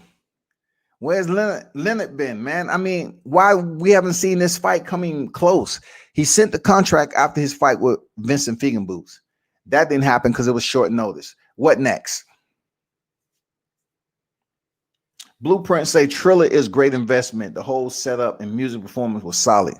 I agree, man. The entire layout, the format for which they're trying to change the game, they are changing the game. It's solid, man. The way they have the surrounding landscape all black and darkened, and all the light is cascading into the centerpiece of the ring itself. I like it. I like in between the rounds how they have the lights just enough just to switch it up a little bit. And then they have a break and they have a performance. You know what I'm saying? I like the setup. Believe me. Triller ain't going nowhere, y'all. Mike Tyson's going to be spearheading that shit. It's his name on the brand. It ain't going nowhere. This exhibition shit ain't going nowhere. But God damn it, I ain't trying to see Timothy Bradley step in there. Timothy Bradley, man, he just looked like his head, like Timothy Bradley, man. It looked like I heard somebody say on the comments it was fight. They say Timothy Bradley head. You can get a whole lot of milk duds out of Timothy Bradley's head. That can feed a village. Timothy Bradley head can feed a village with milk duds alone. You know what I'm saying? That shit was hilarious. But I respect him. I do know Timothy was a dog. Seriously. He was a dog, man. He was a motherfucking dog. Mitch say, I'm not here for two professional fighters having an exhibition fight unless the weight divisions are drastically different and proportion of the proceedings go to charity. Fair game. I disagree, bro. I believe these fighters should get their money. This is the reason I feel the way I do. Is because at the end of the day, man, boxing will regurgitate you wherever you land and walk the fuck away. There's really no connection. There's no damn post retirement plan. It's no medical benefits. It's no retirement benefits. It's none of that shit. Boxing will regurgitate you, vomit, and leave you right there to defend for yourself. It's nothing. I do not blame these fighters for getting the bag. Like Mauricio said, we're doing away with tradition and we're moving towards evolution. Evolution is where we headed. And if you don't want to change, then I don't know what to tell you. I get it. I respect the fighters not only to go in here to compete, but you have to find a way to have people knocking on your door. And the only way you're going to get somebody to knock on your door for an exhibition, you have to have a name. And then not only that, not every fighter is going to, in their career, make enough money to open up a gym. Not every fighter has people around them to create a portfolio with their investments, and those people in the best interest, so their money can go in investments, and so they can start having their money make money for them. Not everyone is going to open up a gym.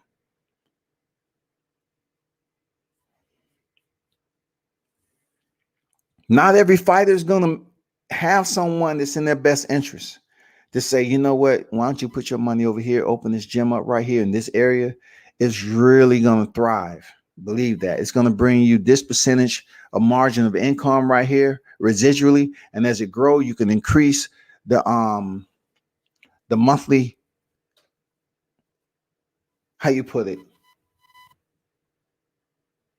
the membership fees, so to speak. You can do this, this, and this, and then you can have membership status, gold, silver, platinum. You know what I'm saying? I mean, you can have your money work for you. You can have this type of merchandise. You can do this, this, and this. You got to have somebody around you that's creative interest is for your benefit. You know what I'm saying? You have to. You have to, people. Boxers would be left dead and broke, fending for themselves, people.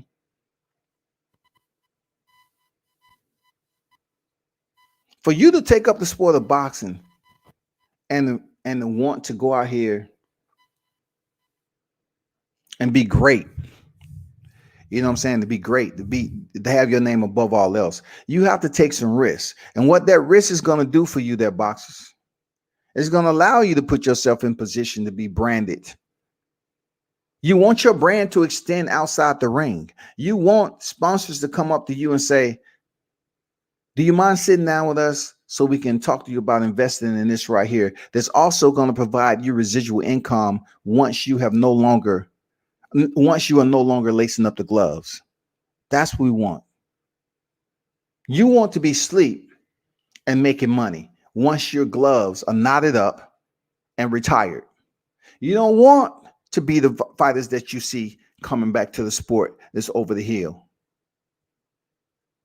Now, like I told you before, I've seen the oldest fighter, the fight in a professional sanctioned boxing match. I've seen him fight. I have pictures of him on my hard drive, but I won't put them up because whatever. But don't think you didn't see George Foreman come back at 45. Don't think you don't know how long it took Archie Moore to earn a championship. All the racism and everything else he had to face. But the age, y'all, looking at what B-Hop was able to do. The age. Seriously. Don't think about the 40s. Because boxers is looking at this age and say, you know what? I can dip up out of the sport. I got this amount of money in the bank. And then they have all these freaking ideas, but no one to help them place them into the ground enough so they can start rooting, growing, and blossoming, making money. They have nobody around them because they're scared. They think everybody's gonna take advantage of them. They think they're gonna find these bogus ass investment that's not gonna do anything. And before you know it, you go in there with the idea that you may suffer a loss in this investment. That's what's fucked up about having a name and trusting individuals to supply your money effectively. You know what I'm saying? That's what it is. Timothy Bradley looks like Brown Hornet. Yeah, man, Timothy Bradley. I really don't want to see that head splitting the ropes, man. It might get stuck in between the ropes for real. I like Timothy. I see him in person and all that. I don't want to see Timothy Bradley in the ring, man. Anybody heard from Rasheed Ellis? Man, Rasheed Ellis, isn't he due back in the square? Rasheed Ellis was due back in the square against a pretty decent name. I don't know if it fell out or not. To be honest with you, I don't know if it fell out or not, but of course, I have access. Wasn't he supposed to fight? Who's Rasheed Ellis supposed to fight? Slipped my mind. I can't remember everything. Rasheed Ellis. Oh, okay. It was rumor mill out. It's not even damn scheduled yet. But he last fought in October. Of course, we know that. But I don't know, man. I don't know. Rasheed Ellis, man, 23-0, 14 knockouts. Hey, he was scheduled to fight somebody. It's on the tip of my tongue, man. He was scheduled to step in there with a pretty decent name.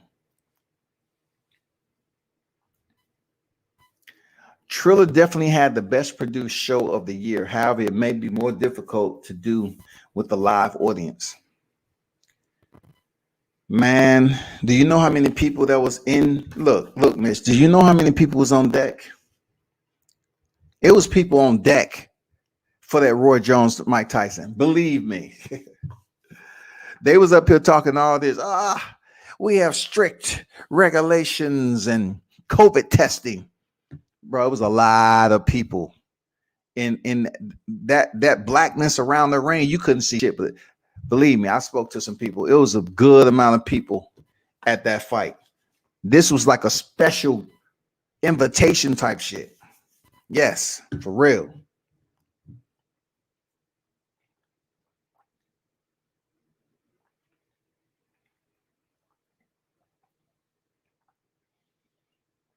Timothy Bradley was a hell of a boxer. Absolutely. Too bad he sold his soul to Top Rank in ESPN. That's what I'm trying to clarify, man. That happens. I don't think he sold his soul, but they look at who can get them the fights.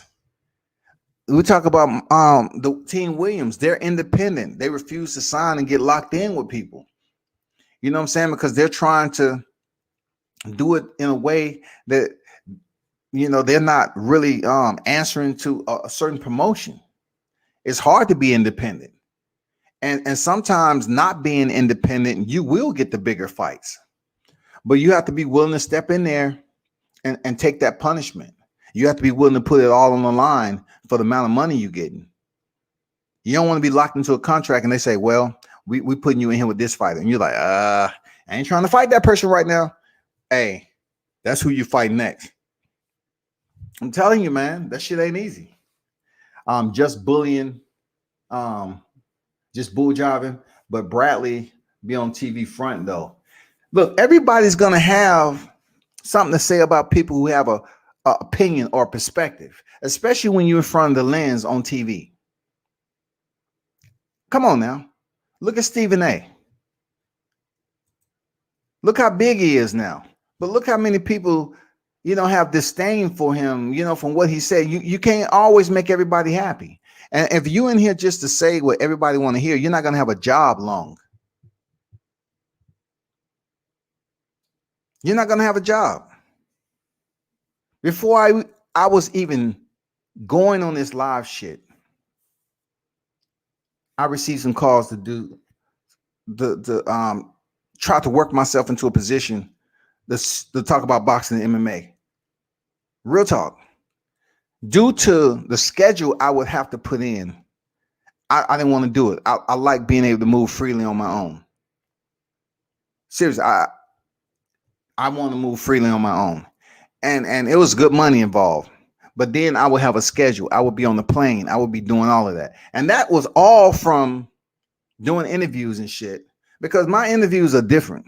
Like some interviews I really put time and effort into, and others I don't.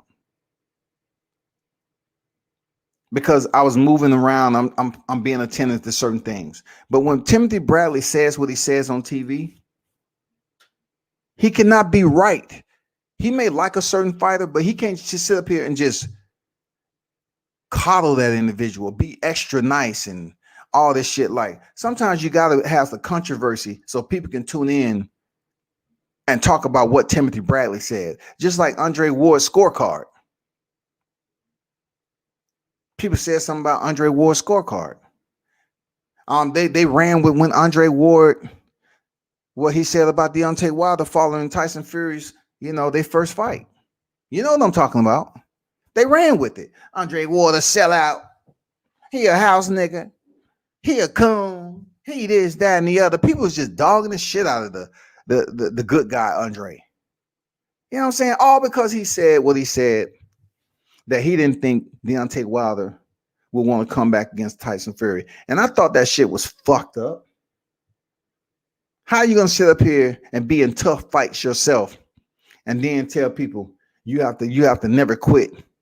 You got to be one to go. But yet, an undefeated fighter that's digging deep, you think because Tyson Fury gave him a tough go, he don't want to return for a rematch. See, once again, Andre Ward saying some controversial shit. B-Hop could beat Kovalev if he were a couple of years younger. Well, that's if we got a clean Kovalev, a semi-clean Kovalev. You know what I'm saying? A partially clean Kovalev. We don't know what Kovalev we getting anymore. We don't know.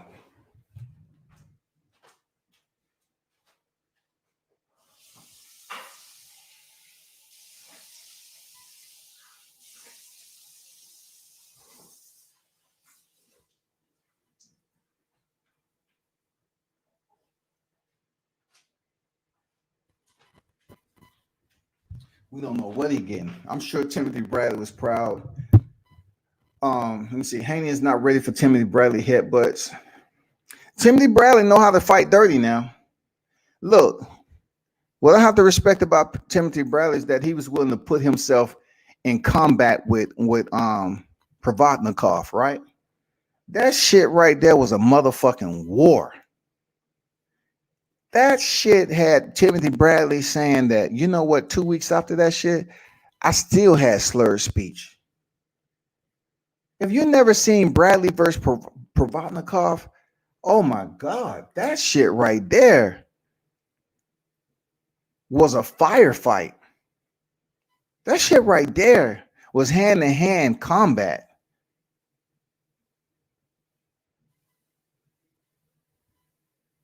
It was vicious. You look at Provodnikov's face after that fight, I don't think the millennials really understand how that shit look. I have to bring this shit up because Timothy Bradley, man, he was in the motherfucking war. You have to see this pic of the water they was in, Provodnikov and Bradley. That shit was a war, man. There's not many fighters that will place themselves in a situation to come out of a fight looking like Provodnikov and go through what Bradley went through. Bradley went through a motherfucking war. And look, the pictures, I have the pictures somewhere, but the pictures even on Google, you have to put in specific request, an inquiry. Get the picture. And even at this point in time, I believe Team Provodnikov has moved the up close and personal bloody pictures that was up there of him. Because them pictures was he looked like shit. Like a lot of them that I've seen earlier, they've been removed. Real talk. Man, that is amazing. They have been fucking removed, dog.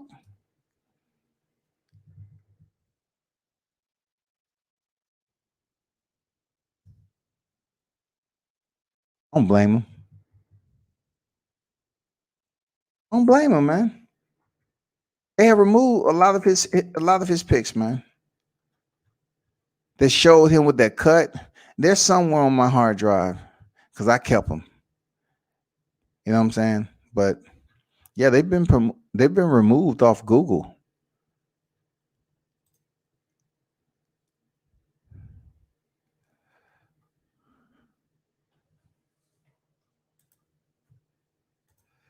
That's unfortunate. I mean, what am I talking about? 79 boxing. What's good? What's good? Yeah, Timothy Bradley had some headbutts. I'm sure Timothy Bradley was proud of the headbutts Loma pulled off on T.O. Shit, Timothy Bradley probably stopped by and say, any cameras rolling? We good? Okay, in this position right here, you up against the ropes. Timothy Bradley probably gave Lomachenko a one-on-one, dog. You know what I'm saying? He probably gave him a one-on-one, man.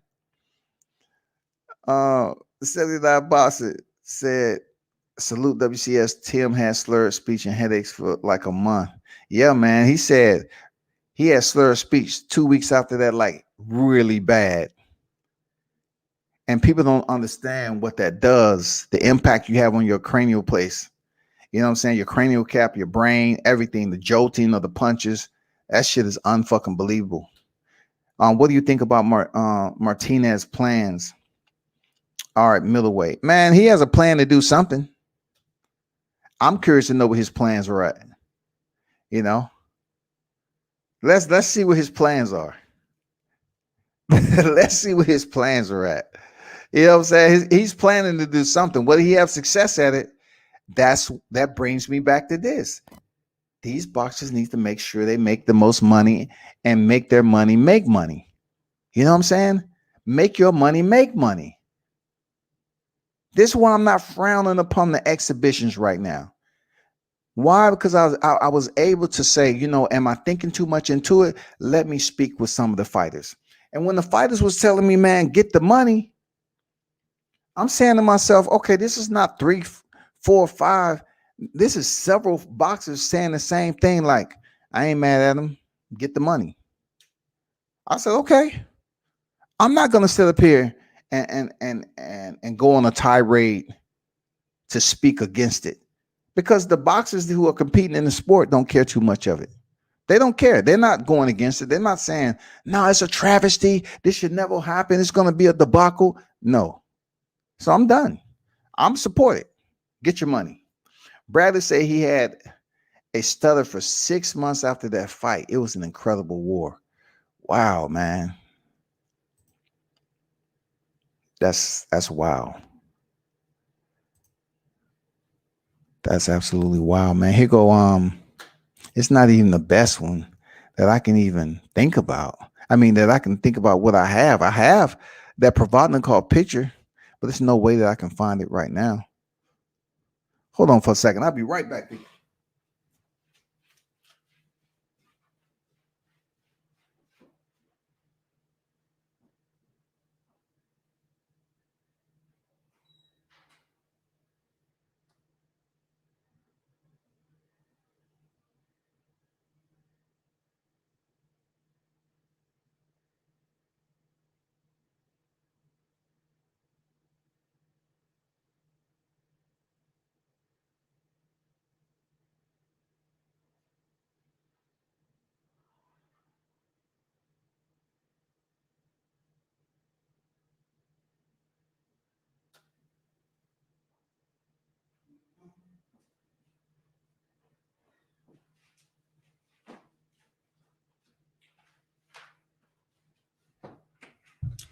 All right.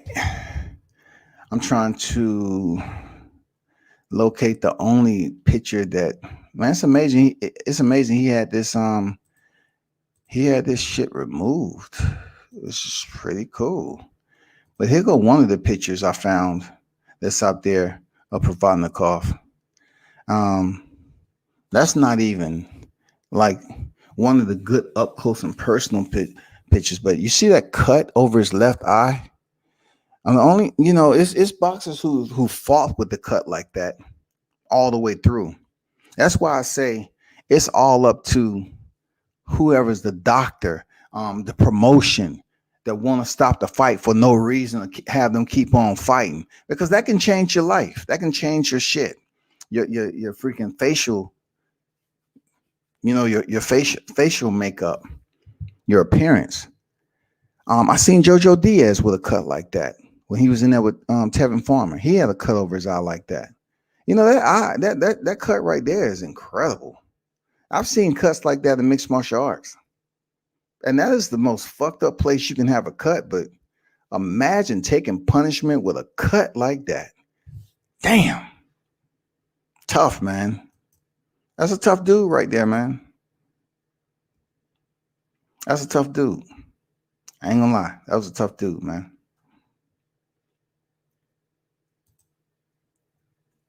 Hold on for a second.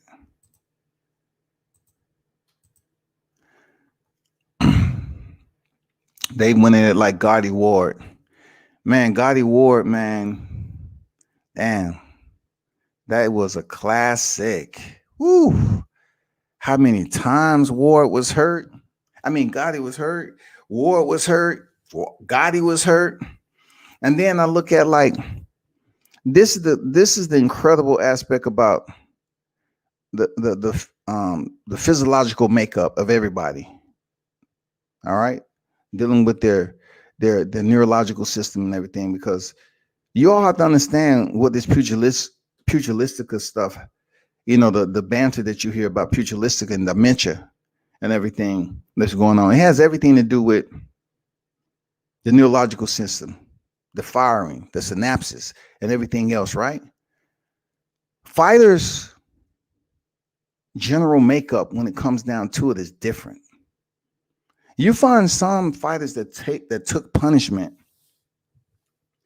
and they may have that slurred speech problem. Bad.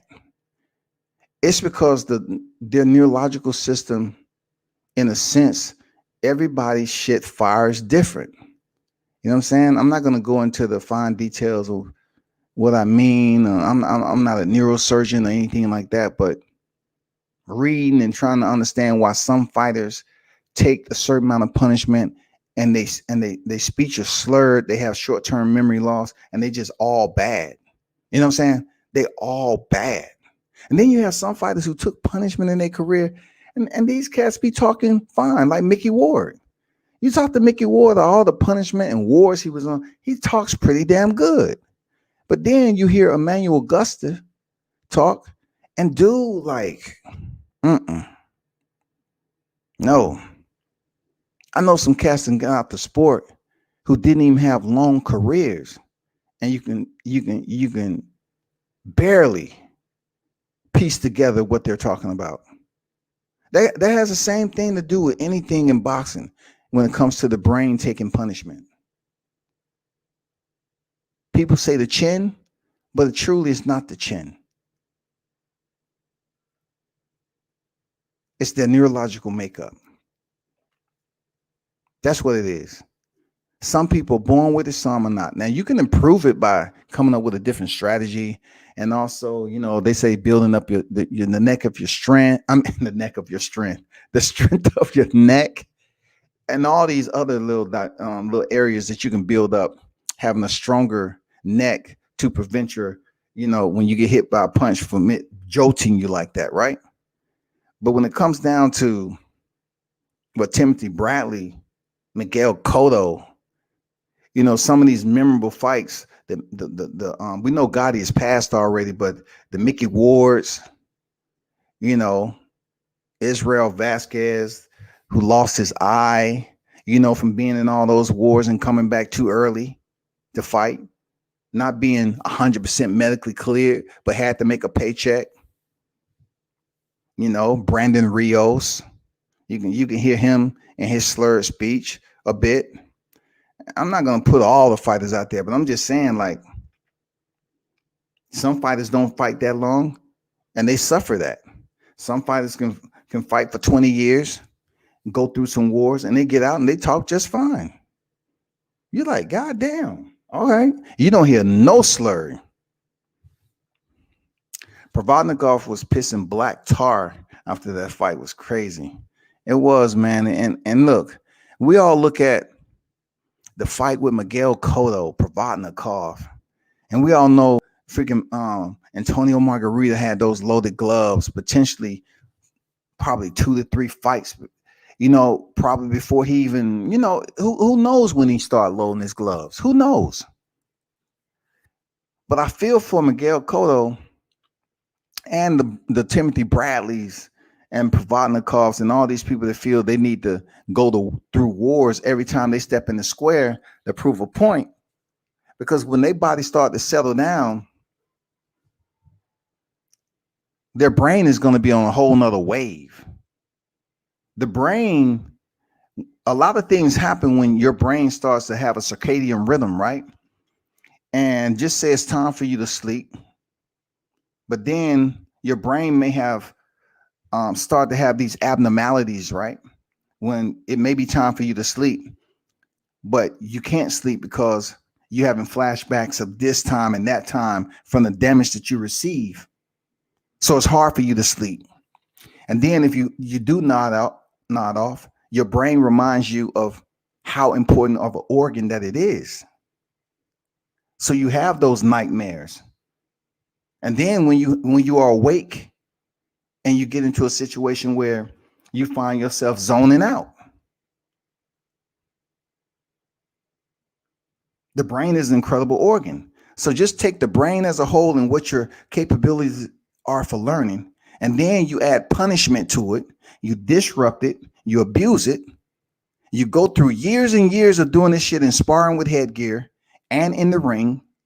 Then you find yourself hanging up the gloves with no retirement plan, no freaking residual medical benefits, right? And now you start to go through these problems and you're trying to reach out to people to say, hey, I got some shit going on. I have short-term memory loss. And somehow, some way, man, I'm having a hard time understanding people saying they having a hard time understanding what I'm saying. Mentally, you're telling yourself, this is what I want to say. I feel good about saying it. But yet you're communicating to somebody and you say, excuse me, on what you're saying. But you actually believe the mechanics and functionality is the same as it was before. You're good, but it isn't. You're slurring your speech. It's hard for you to put sentences together. And it's fucked up. It's just like Spencer Fisher, a mixed martial artist who I grew up watching. Tough dude. Now Spencer Fisher is trying to bring awareness, you know what I'm saying, to the CTE damage and everything that's going on. You know, we've heard of football players taking their own lives from the impact they receive, right? Not to go too far off track, but when it comes down to boxing, the same thing is applicable. These boxers are going to start going through transitions, just like a military, PTSD. When you get back to garrison and what you've seen and experienced over there in combat, you go back and you start to have these flashbacks and start to have these reflections and shit and start thinking about certain things. And then you might say, okay, well, I feel better if I'm in this particular mood. And you get boxers, you get vets, you get athletes. I mean, you know, all this shit. And you start medicating yourself or you start drinking. And you know, when you drink, it just takes your mind off this shit. This is what the Provodnikovs and Bradleys, the Wards, the Miguel Cottos, some of these individuals that's been in some wars, They may experience this when they get to my age. They may experience it. That's real talk. They may go through this shit.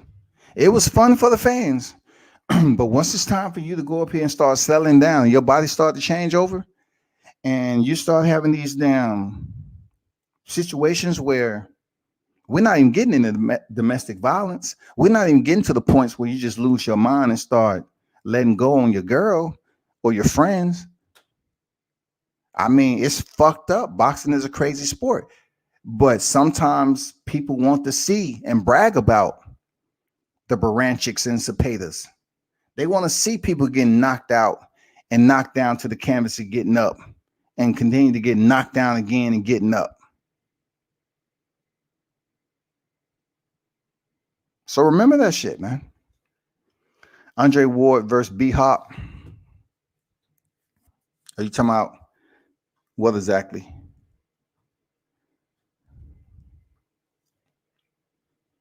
Damn, my fault.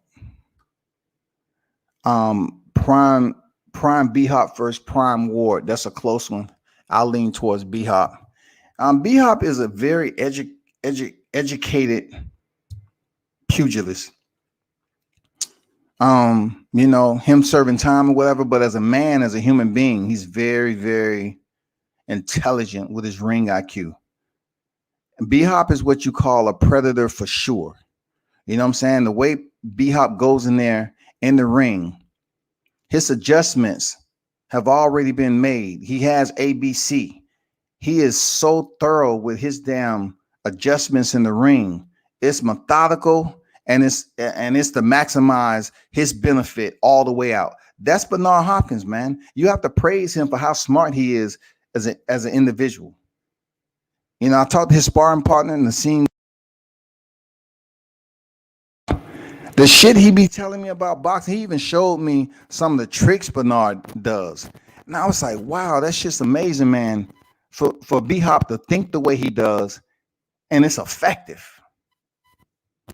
Prime B Hop versus Prime, it's close one. What about Badu Jack's split forehead?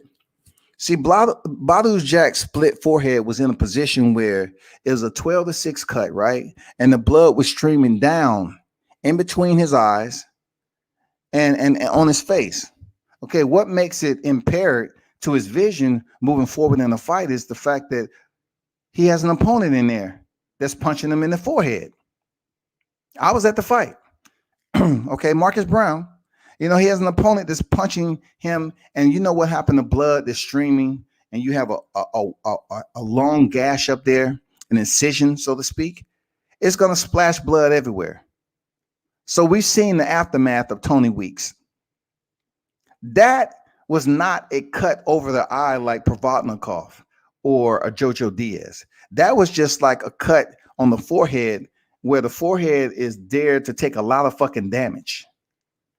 You know what I'm saying? The forehead is there to take an extreme amount of damage. So you can get cut up over the forehead and shit, and the fight can go on. But that is indeed one of the worst. Of course, you brought it up.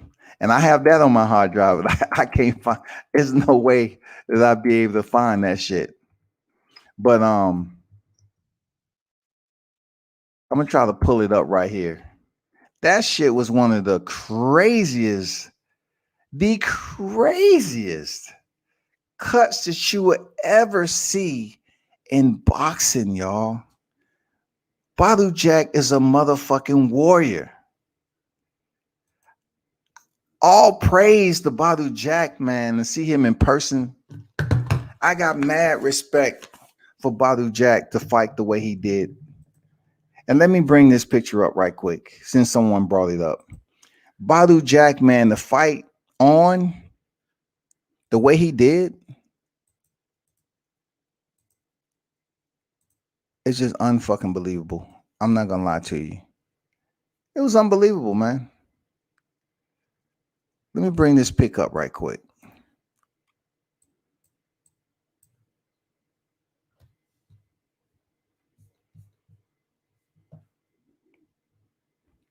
Badu Jack had one of the worst cuts in boxing. I'm talking about the way the blood was streaming out, the way Marcus Brown continued to punch him. Joe Weeks, like he was bathing in blood. I know he was tasting the blood. I know Marcus was tasting the blood. I'm sitting there looking at the blood through my camera. You know what I'm saying? I'm looking at all this shit. I'm like, ugh, dude, this shit is just on a whole nother level, man. Look at this picture right here. Look at this picture of Badu Jack, and you tell me, off the Provodnikov and Bradley fight. Look how much cojones and intestinal fortitude Badu Jack had to do what he did in this perspective. Look at this shit now. Peep this out. Look at that. Look at that cut right there. Look at Tony Weeks. Look at Tony Weeks' uniform. Look at how deep that cut is on the forehead. Really. You can see the skull, the frontal skull. Look at the depth of the cut on his forehead and the way the blood is dripping down the center of his nose, out of the way of both of his eyes. So regardless of how deep the cut is, it is not obstructing his view as a fighter. So they say, okay, let's go. You know what I'm saying? That is absolutely unbelievable. Unfucking believable, y'all. Look at Marcus Brown. Look at him. Look how deep that cut is.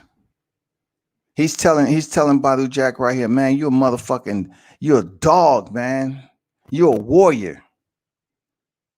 Nothing but respect for you to keep on fighting with a cut like that. Damn.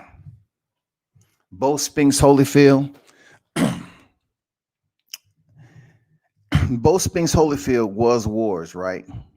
But like I said before, neurological, everybody's mechanics and functionality is wired different.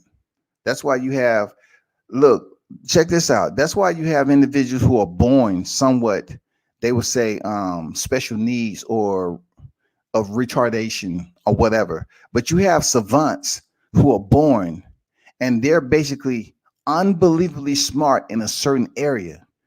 Their brain fires off to allow them to be extremely intelligent in a certain area of proficiency that's considered a genius. But they can be dumb in all other places. They can be inefficient, improficient, however you want to put it, deficient, inept in other areas. But that one area, you can take Albert Einstein for example. You can be very intelligent in that one area because your brain is wired that way. When it comes to boxing, out of Bo Spinks Holyfield took damage in his career, but I can still understand what Holyfield is talking about. But if you go all the way over to Bo, hearing him talk, I can't.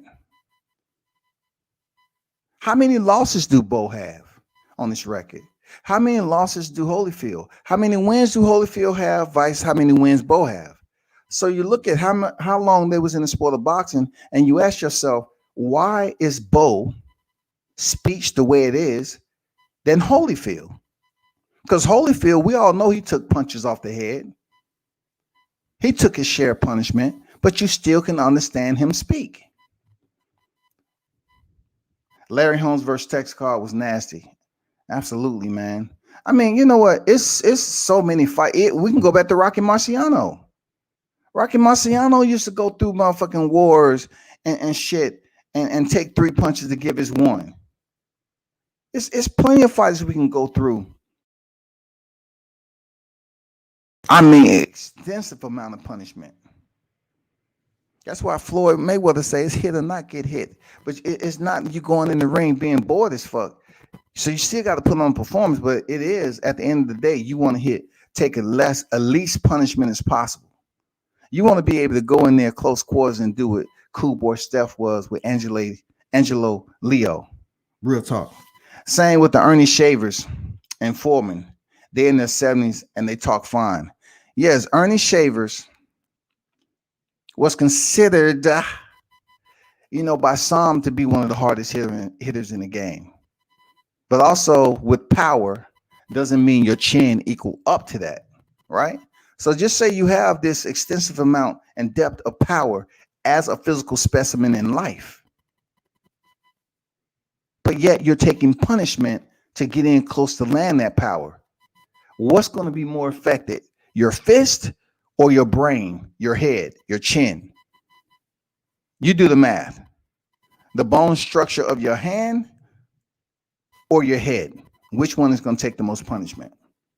Look at Gerald McLean and Nigel Benn. You're saying to yourself, damn, McLean was a killer. Nigel Benn was a killer. But when it comes down to the brain, it's different for everybody. Go back to the final moments of Buddy McGirt talking to Maxim Dedashev. Buddy McGirt was begging Maxim Dedashev, hey, Max, no, Max, you're done. You're taking too much punishment. He was in there with Subriel Matias, if I'm pronouncing his name correct. You get what I'm saying.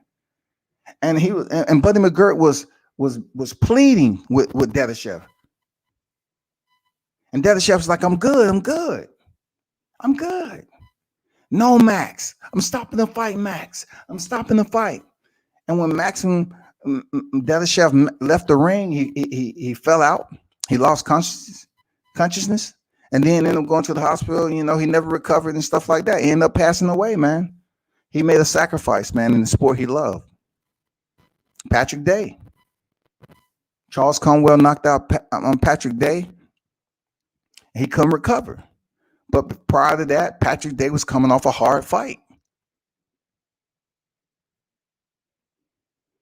Was he fully recovered from his previous fight? Charles Conwell took that shit hard. But it's been fighters that lose their life in the ring, and you just don't know, well, that fighter was tough. Why did they lose their life? Like, they was tough fighters. Understand, if you ain't never heard this before, right? Understand this. If you don't understand how repetitive damage leads to death. Let's speak about dementia, for example. Dementia through freaking structural damage, right? CTE, concussions, and all that, right? Over time, dementia can prohibit or prevent you from operating in a normal routine manner to take care of yourself. So if you have dementia, and just say you're a healthy individual right before you start coming down with dementia symptoms, you're able to do and function as a normal human being. You know when to eat, how to eat, you know what places to go, you can remember. But what dementia does is it takes that away. It impairs your daily routine. It restricts you from going about certain things because you just don't know how to accomplish them anymore. You're somewhat in such a way you're dumbfounded. Not because you're inept and you're uneducated on how to do it, because you used to do it. And you may be at an age in your life right now that you're still competent enough to get those things done. But due to the punishment that took years off your life, and now your brain is pretty much irreparable, it prevents you from going out and function as a normal human being. So therefore, it leads to death because you're unable to take care of yourself. So your health starting to decline. You're not getting the nutrients that you need. You're not eating the way you should. And you end up dying.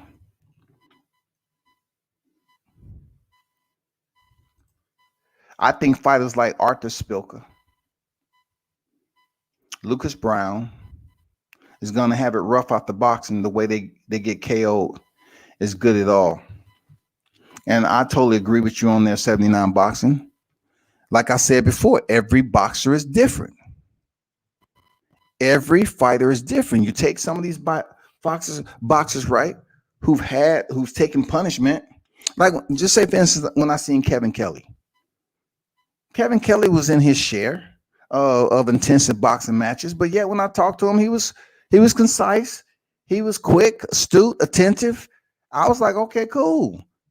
Because I look at all that, like all that shit comes together when I'm talking to these boxers who I've known that's been in some wars. You know what I'm saying? I always remember, I have these flashbacks of some of the fights that stand out to me that they had, and then I listen to them speak. When I initially started interviewing fighters, that's one thing I paid close attention to, but I really wasn't acclimated to, firsthand go through it. So therefore, when I run up on a fighter that I can barely understand, I had to take a moment to attempt to say, okay, you from the city, you heard slang growing up, you understand what that slang is about. So I had to treat the interpretation as if, like, look, take a look at this shit right here. You're gonna pick out every other word. You're gonna put the sentences together. You know what I'm saying? You don't need to know everything they're talking about. You just pick certain words out and you put this shit together. That's what you have to do with certain boxers, because I'm gonna tell you, certain fighters I've experienced, I can't understand nothing they saying. I ain't gonna lie to you. It's bad. A lot of sparring does it too. You're right. You're right. And look, it's good you brought that up, because this is what people don't bring up with what Q the God just mentioned, right? Is the fact that is an ultimate contributor to a fighter's punishment too. Sparring, that is an ultimate contributor, man. People just see them get in the ring and they say, oh man, so-and-so had a hard fight with so-and-so. But what about the sparring? What are the rounds and rounds of sparring? So let's just say you have a fighter that's sparring 10 rounds. And they be in there sparring different sparring partners, fresh sparring partners, right? But in the fight, that fighter split the ropes to go fight the same opponent. That same opponent is not switching out and bringing somebody in fresh. You're getting the same opposition from the opening bell to the finish of the fight. But in sparring, to get your endurance up, to have you make the changes, to adapt to certain styles, to keep fresh, juvenated sparring partners to give you that work, they switch them out. That make you work harder. And then that allows somebody to come in there fresh to land some hard punches to you. And with headgear. Also, something to caveat about the sparring sessions also is the fact that the Olympics felt that they didn't need headgear no more, because it was a medical fact that headgear enhances the process of CTE and brain damage. You receive more damage with headgear on taking a punch than you would without it. So the Olympic, and whoever got together to vote on it, they removed the headgear. I know some fighters right now that's gonna have it real bad when they get in their 30s, their mid to late 30s. They're gonna have it real bad, man. Oh my God. They're gonna have it real bad. Yeah, Arthur Spilker, man. I still think of that Deontay Wilder knockout. His ass was knocked out fucking cold. Nakatani might end up like that too. Like I said, it depends on the makeup. Just because a fighter's taking punishment does not mean they're going to have a stuttering and speech impediment once they retire. It doesn't automatically assure that that's going to be the case. Seriously, that doesn't mean it's going to be the case, man. Nakatani might be cool, or he might be fucked up. But if he continue to have these wars, I don't know. Look at Manny Pacquiao. You have to include him in there into it, right? Manny Pacquiao's been knocked out early in his career. Juan Manuel Marquez, man, he knocked him the fuck out, landed on his face. And we really don't know how Manny, 8 division champion, has been in the sport doing what he's been able to do, how his body is going to go through changes. He might, very well be a politician over in the Philippines, but he might come up to a point when he totally released himself from the sport. His brain isn't firing off like it used to when it's training. It's totally being acclimated to a less intensive environment. Manny may begin to forget shit. Manny himself may begin to find him, taking a little bit more time to himself. He may need those individuals around him to think for him and remind him of scheduled appointments and shit like that. Seriously, he's not out of the blue. Manny Pacquiao is an 8 division champion. He's taken punishment in 8 divisions. He's had wars. His people adored him for that. Yes, the brain does recognize the difference in speech. This is what I mean by that, Zapple. Your brain, you're thinking of what you need to say, but mechanics, what your thought process is and what the mechanic functionality is and how it meshes up and crosses over the synapses to enforce that movement to happen, that action. That's where the wiring becomes a problem. That's where it becomes a problem. Because even though you want to basically verbalize this sentence, your jaws and your tongue and everything else is not receiving it the same way. Your brain, you're telling yourself, hey, this is what I want to tell the person. But your mouth, your jaws, and all the damn physical functionality is not firing the way it's supposed to. It's not being able to function properly. Your tongue and everything has a lot to do with it. A lot. Your brain has a lot to do with how your mouth opens up, your jaws, your lips, everything. That's why you see a lot of boxers with that look on their face. They're talking. They really have no facial expression, but they're talking and they're just mumbling because their components and everything about their whole neurological makeup is struggling right now. You know what I'm saying? It's due to damage, man. Don't get me here talking about shit like I've been in the motherfucking operating room. I'm just telling you off reading and shit.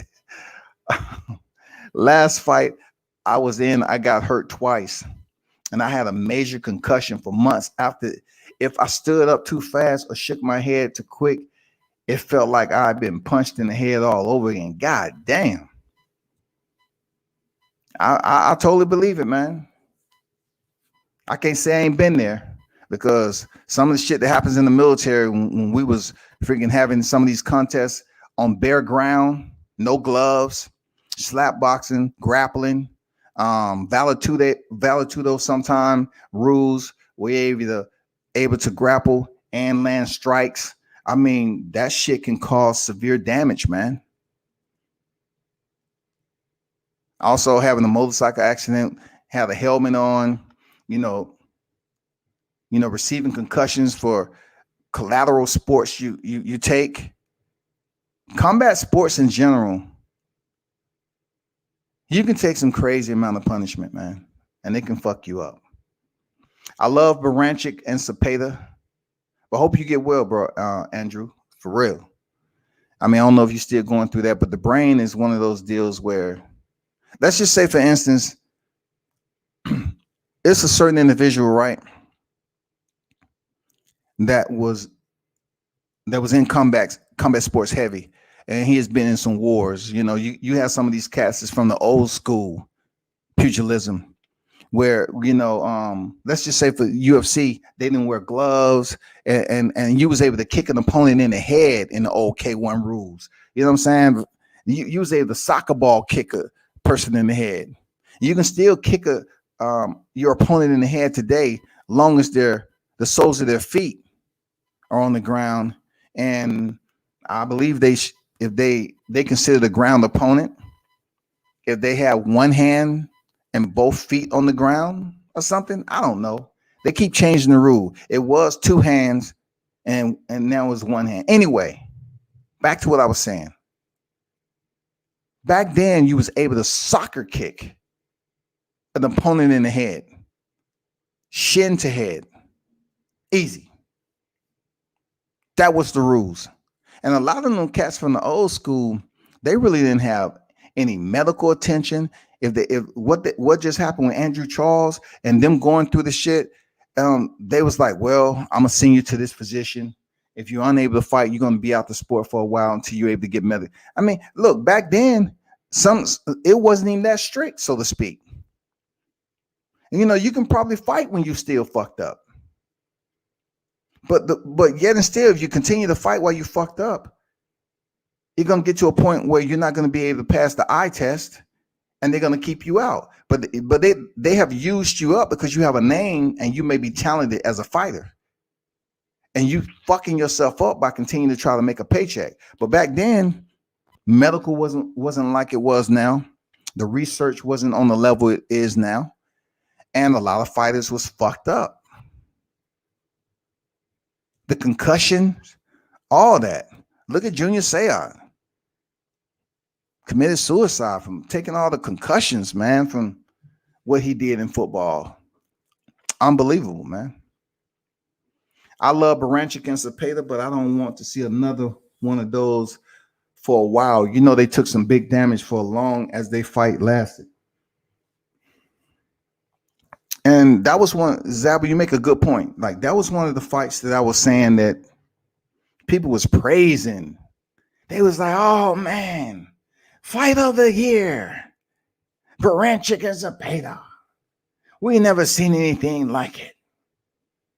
We have, but of this modern era. And I'm saying to myself, damn, them cats taking some punishment. Like, it's almost like they trying to put their head in the line of fire. Move your motherfucking head. Work on a little bit of defense. Do something. I don't, like I said, everybody's body is different. I don't know if one tough fight where you being dropped is going to ruin you per se forever. But fights like Miguel Cotto with some plaster of Paris in Antonio Margarita's glove might have damaged him more than he knows. But this is what I forgot to tell you about back in the day, right? It was a fighter back in the day that took extensive amount of punishment. And parts of his brains, when they scanned it, wasn't firing off. You know what I'm saying? It was actually showing dead space when it's supposed to have those bright, vibrant colors, right? So what he started to do was something that athletes do today to enhance the recovery time of their body. They go to what is called cryotherapy, and they step in there in extreme low temperatures. And so their body, their muscles and everything else can recover quickly. It prevents their body and their tendons and muscles from being broken down. So it's very cold. You stay in there for a certain period of time and you get out. So we know deep down inside, right, from over the years of studying, that if you jump into a ice bath or whatever, you jump into an icy river, it's going to take a while, but your body's going to start to go into shock. All right. Let's just say you can swim and you're staying afloat and you're dog paddling, you're doing what the fuck you want to do. Right. It's going to get to a point where your body go through changes with your brain, and your body's going to try to keep warm. And that's when you start to shiver. Right. So as long as your brain is firing off to keep you attentive and coherent enough to start, moving around and everything and dog paddling to stay afloat, you're good. But once your brain is overran, it starts to shut down a little bit and you may start to go to sleep. So once that happens, you're going to drown. So that's the case, right? You have to keep your head above water so you can survive. What this guy attempted to do was do was execute inverted cryotherapy.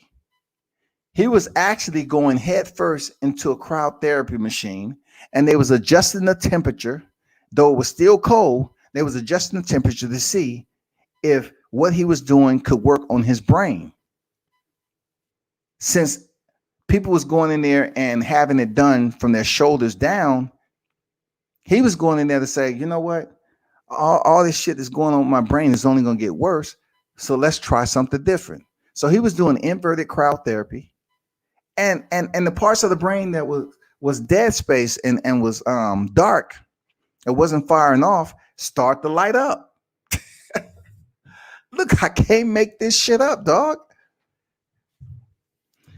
And he began to go to cryotherapy and continue the treatments, and some how you put it, some inhibitors that he was experiencing started slowly minimize. I was like, wow, that's amazing. You know, the organ, the brain is one of the most special organs that we have, but the fact that he was able to try something new in that perspective, in freezing, taking his brain into areas of freezing so that he can basically reenact certain cells or whatever, nucleus, whatever the case may be. And it started to work for him. Anyway, not to get off subject. The cut on Badu Jack looked alive. Oh man, it was crazy, man. Jacko Fitness AWD. What's good, my brothers? Man, y'all be sure to check them cats out. You know what I'm saying? Now he's proficient in the game. I'm telling you, those are UGK, man, Underground Kings, man. Check out Jacko Fitness, man. You know, they got who is Jahad Tucker in the building. They doing big things, man. Go check out his channel. Subscribe, share the content, man. Check out these dudes, man. They know a lot of cats in boxing, man. Probably every boxer you see on TV, these cats done met them. Some cool, solid brothers, man. Check out their channel. It don't matter about subscribers. It matter about what you're hearing and content you're hearing, all right? So check out Jacko Fitness, AWE, man, and stay close and keep your ear to the streets. How did have Jack versus Pascal? I felt Jack did enough. I think Badu Jack started off not early. He started off slow as usual and came on strong. You know what I'm saying? That was a very, very solid fight. I truly believe that Badu Jack did enough on that fight in the A to win. I truly did. I thought he did enough, man. I thought he did enough, but Badu Jack has to go in there and beat the champion. Sean Pascal, man, that dude is tough, man. He come to fight. He has to learn. He has to get off early. Badu Jack, he has to, man. If they ever rematch, he has to. I think Marcus Brown is due to step back in there. I think with Pascal, right?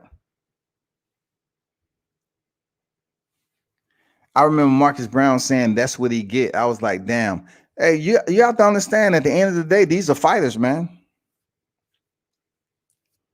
Some of them don't have good words. They don't like each other, bro.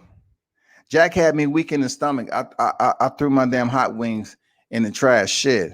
Listen, I was at the fight. I was looking at that shit play out. I wish I could have been a lot closer to. I mean, it was a bloodbath. It was crimp.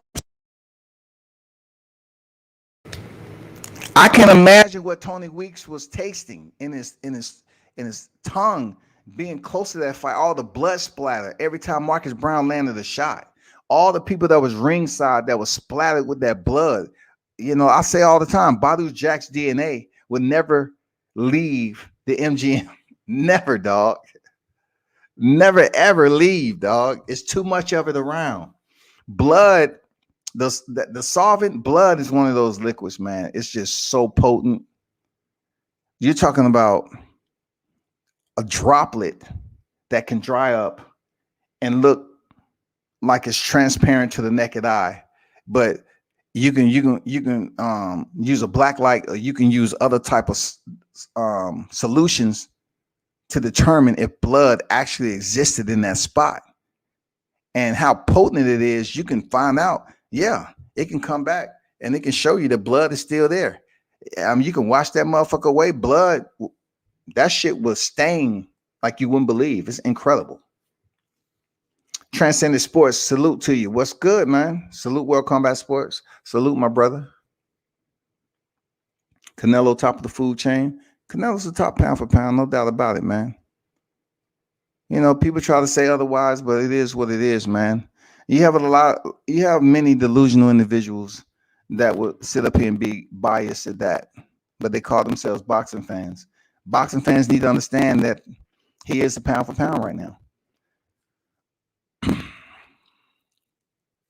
Canelo has respectable defense, no doubt about it.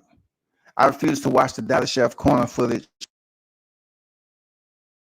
Some Dadashev and Absolute Warrior. Yeah, man, I was feeling bad. I'm looking at Buddy McGirt, having met Buddy in life. I was looking at him talk to Maximum. I was like, damn, Maximum, his adrenaline is so built up. He's probably feeling so fucked up off adrenaline and everything else. He really don't know how much trouble he's actually in.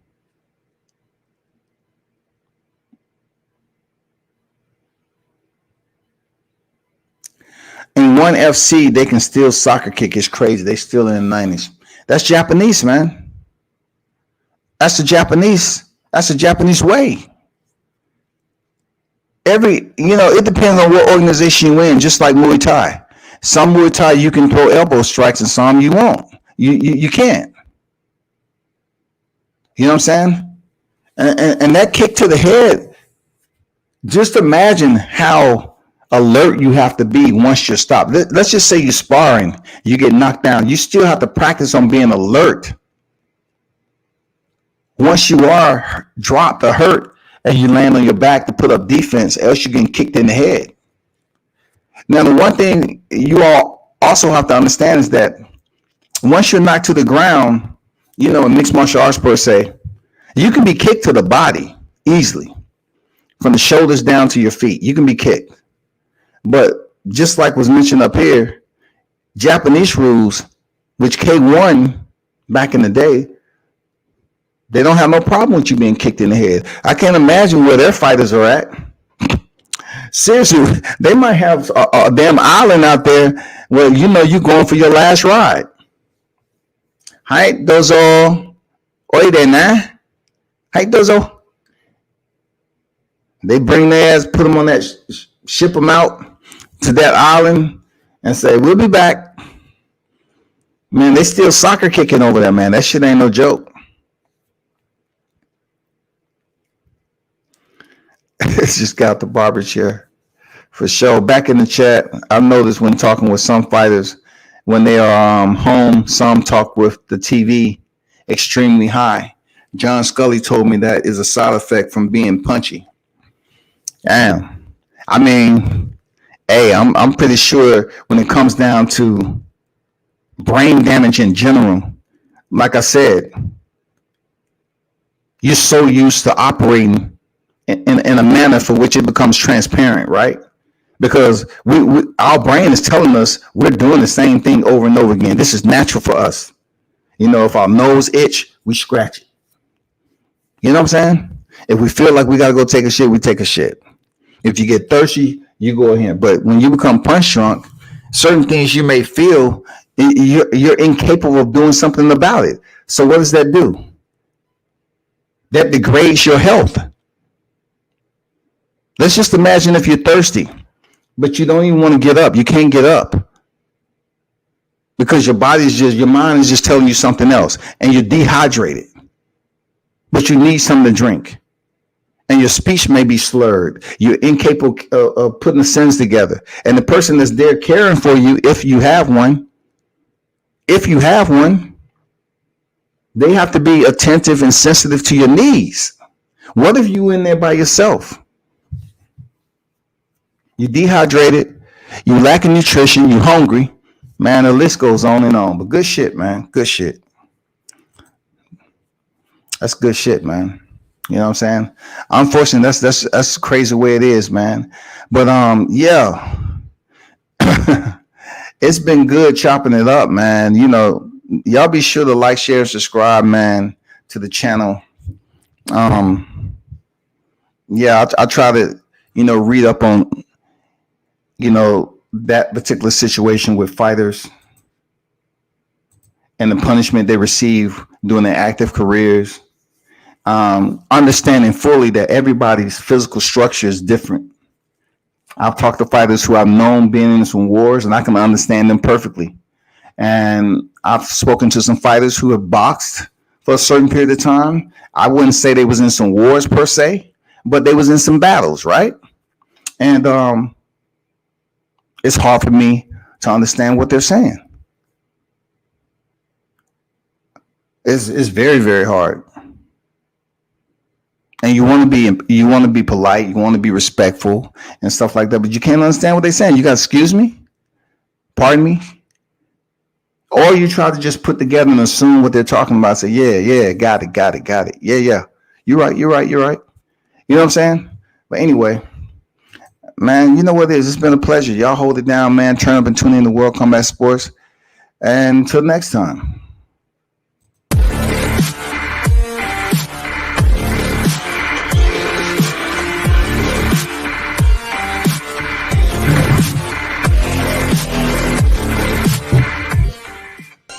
What up? It's your boy Roy Jones Jr. and right now you tune in to World Combat Sports.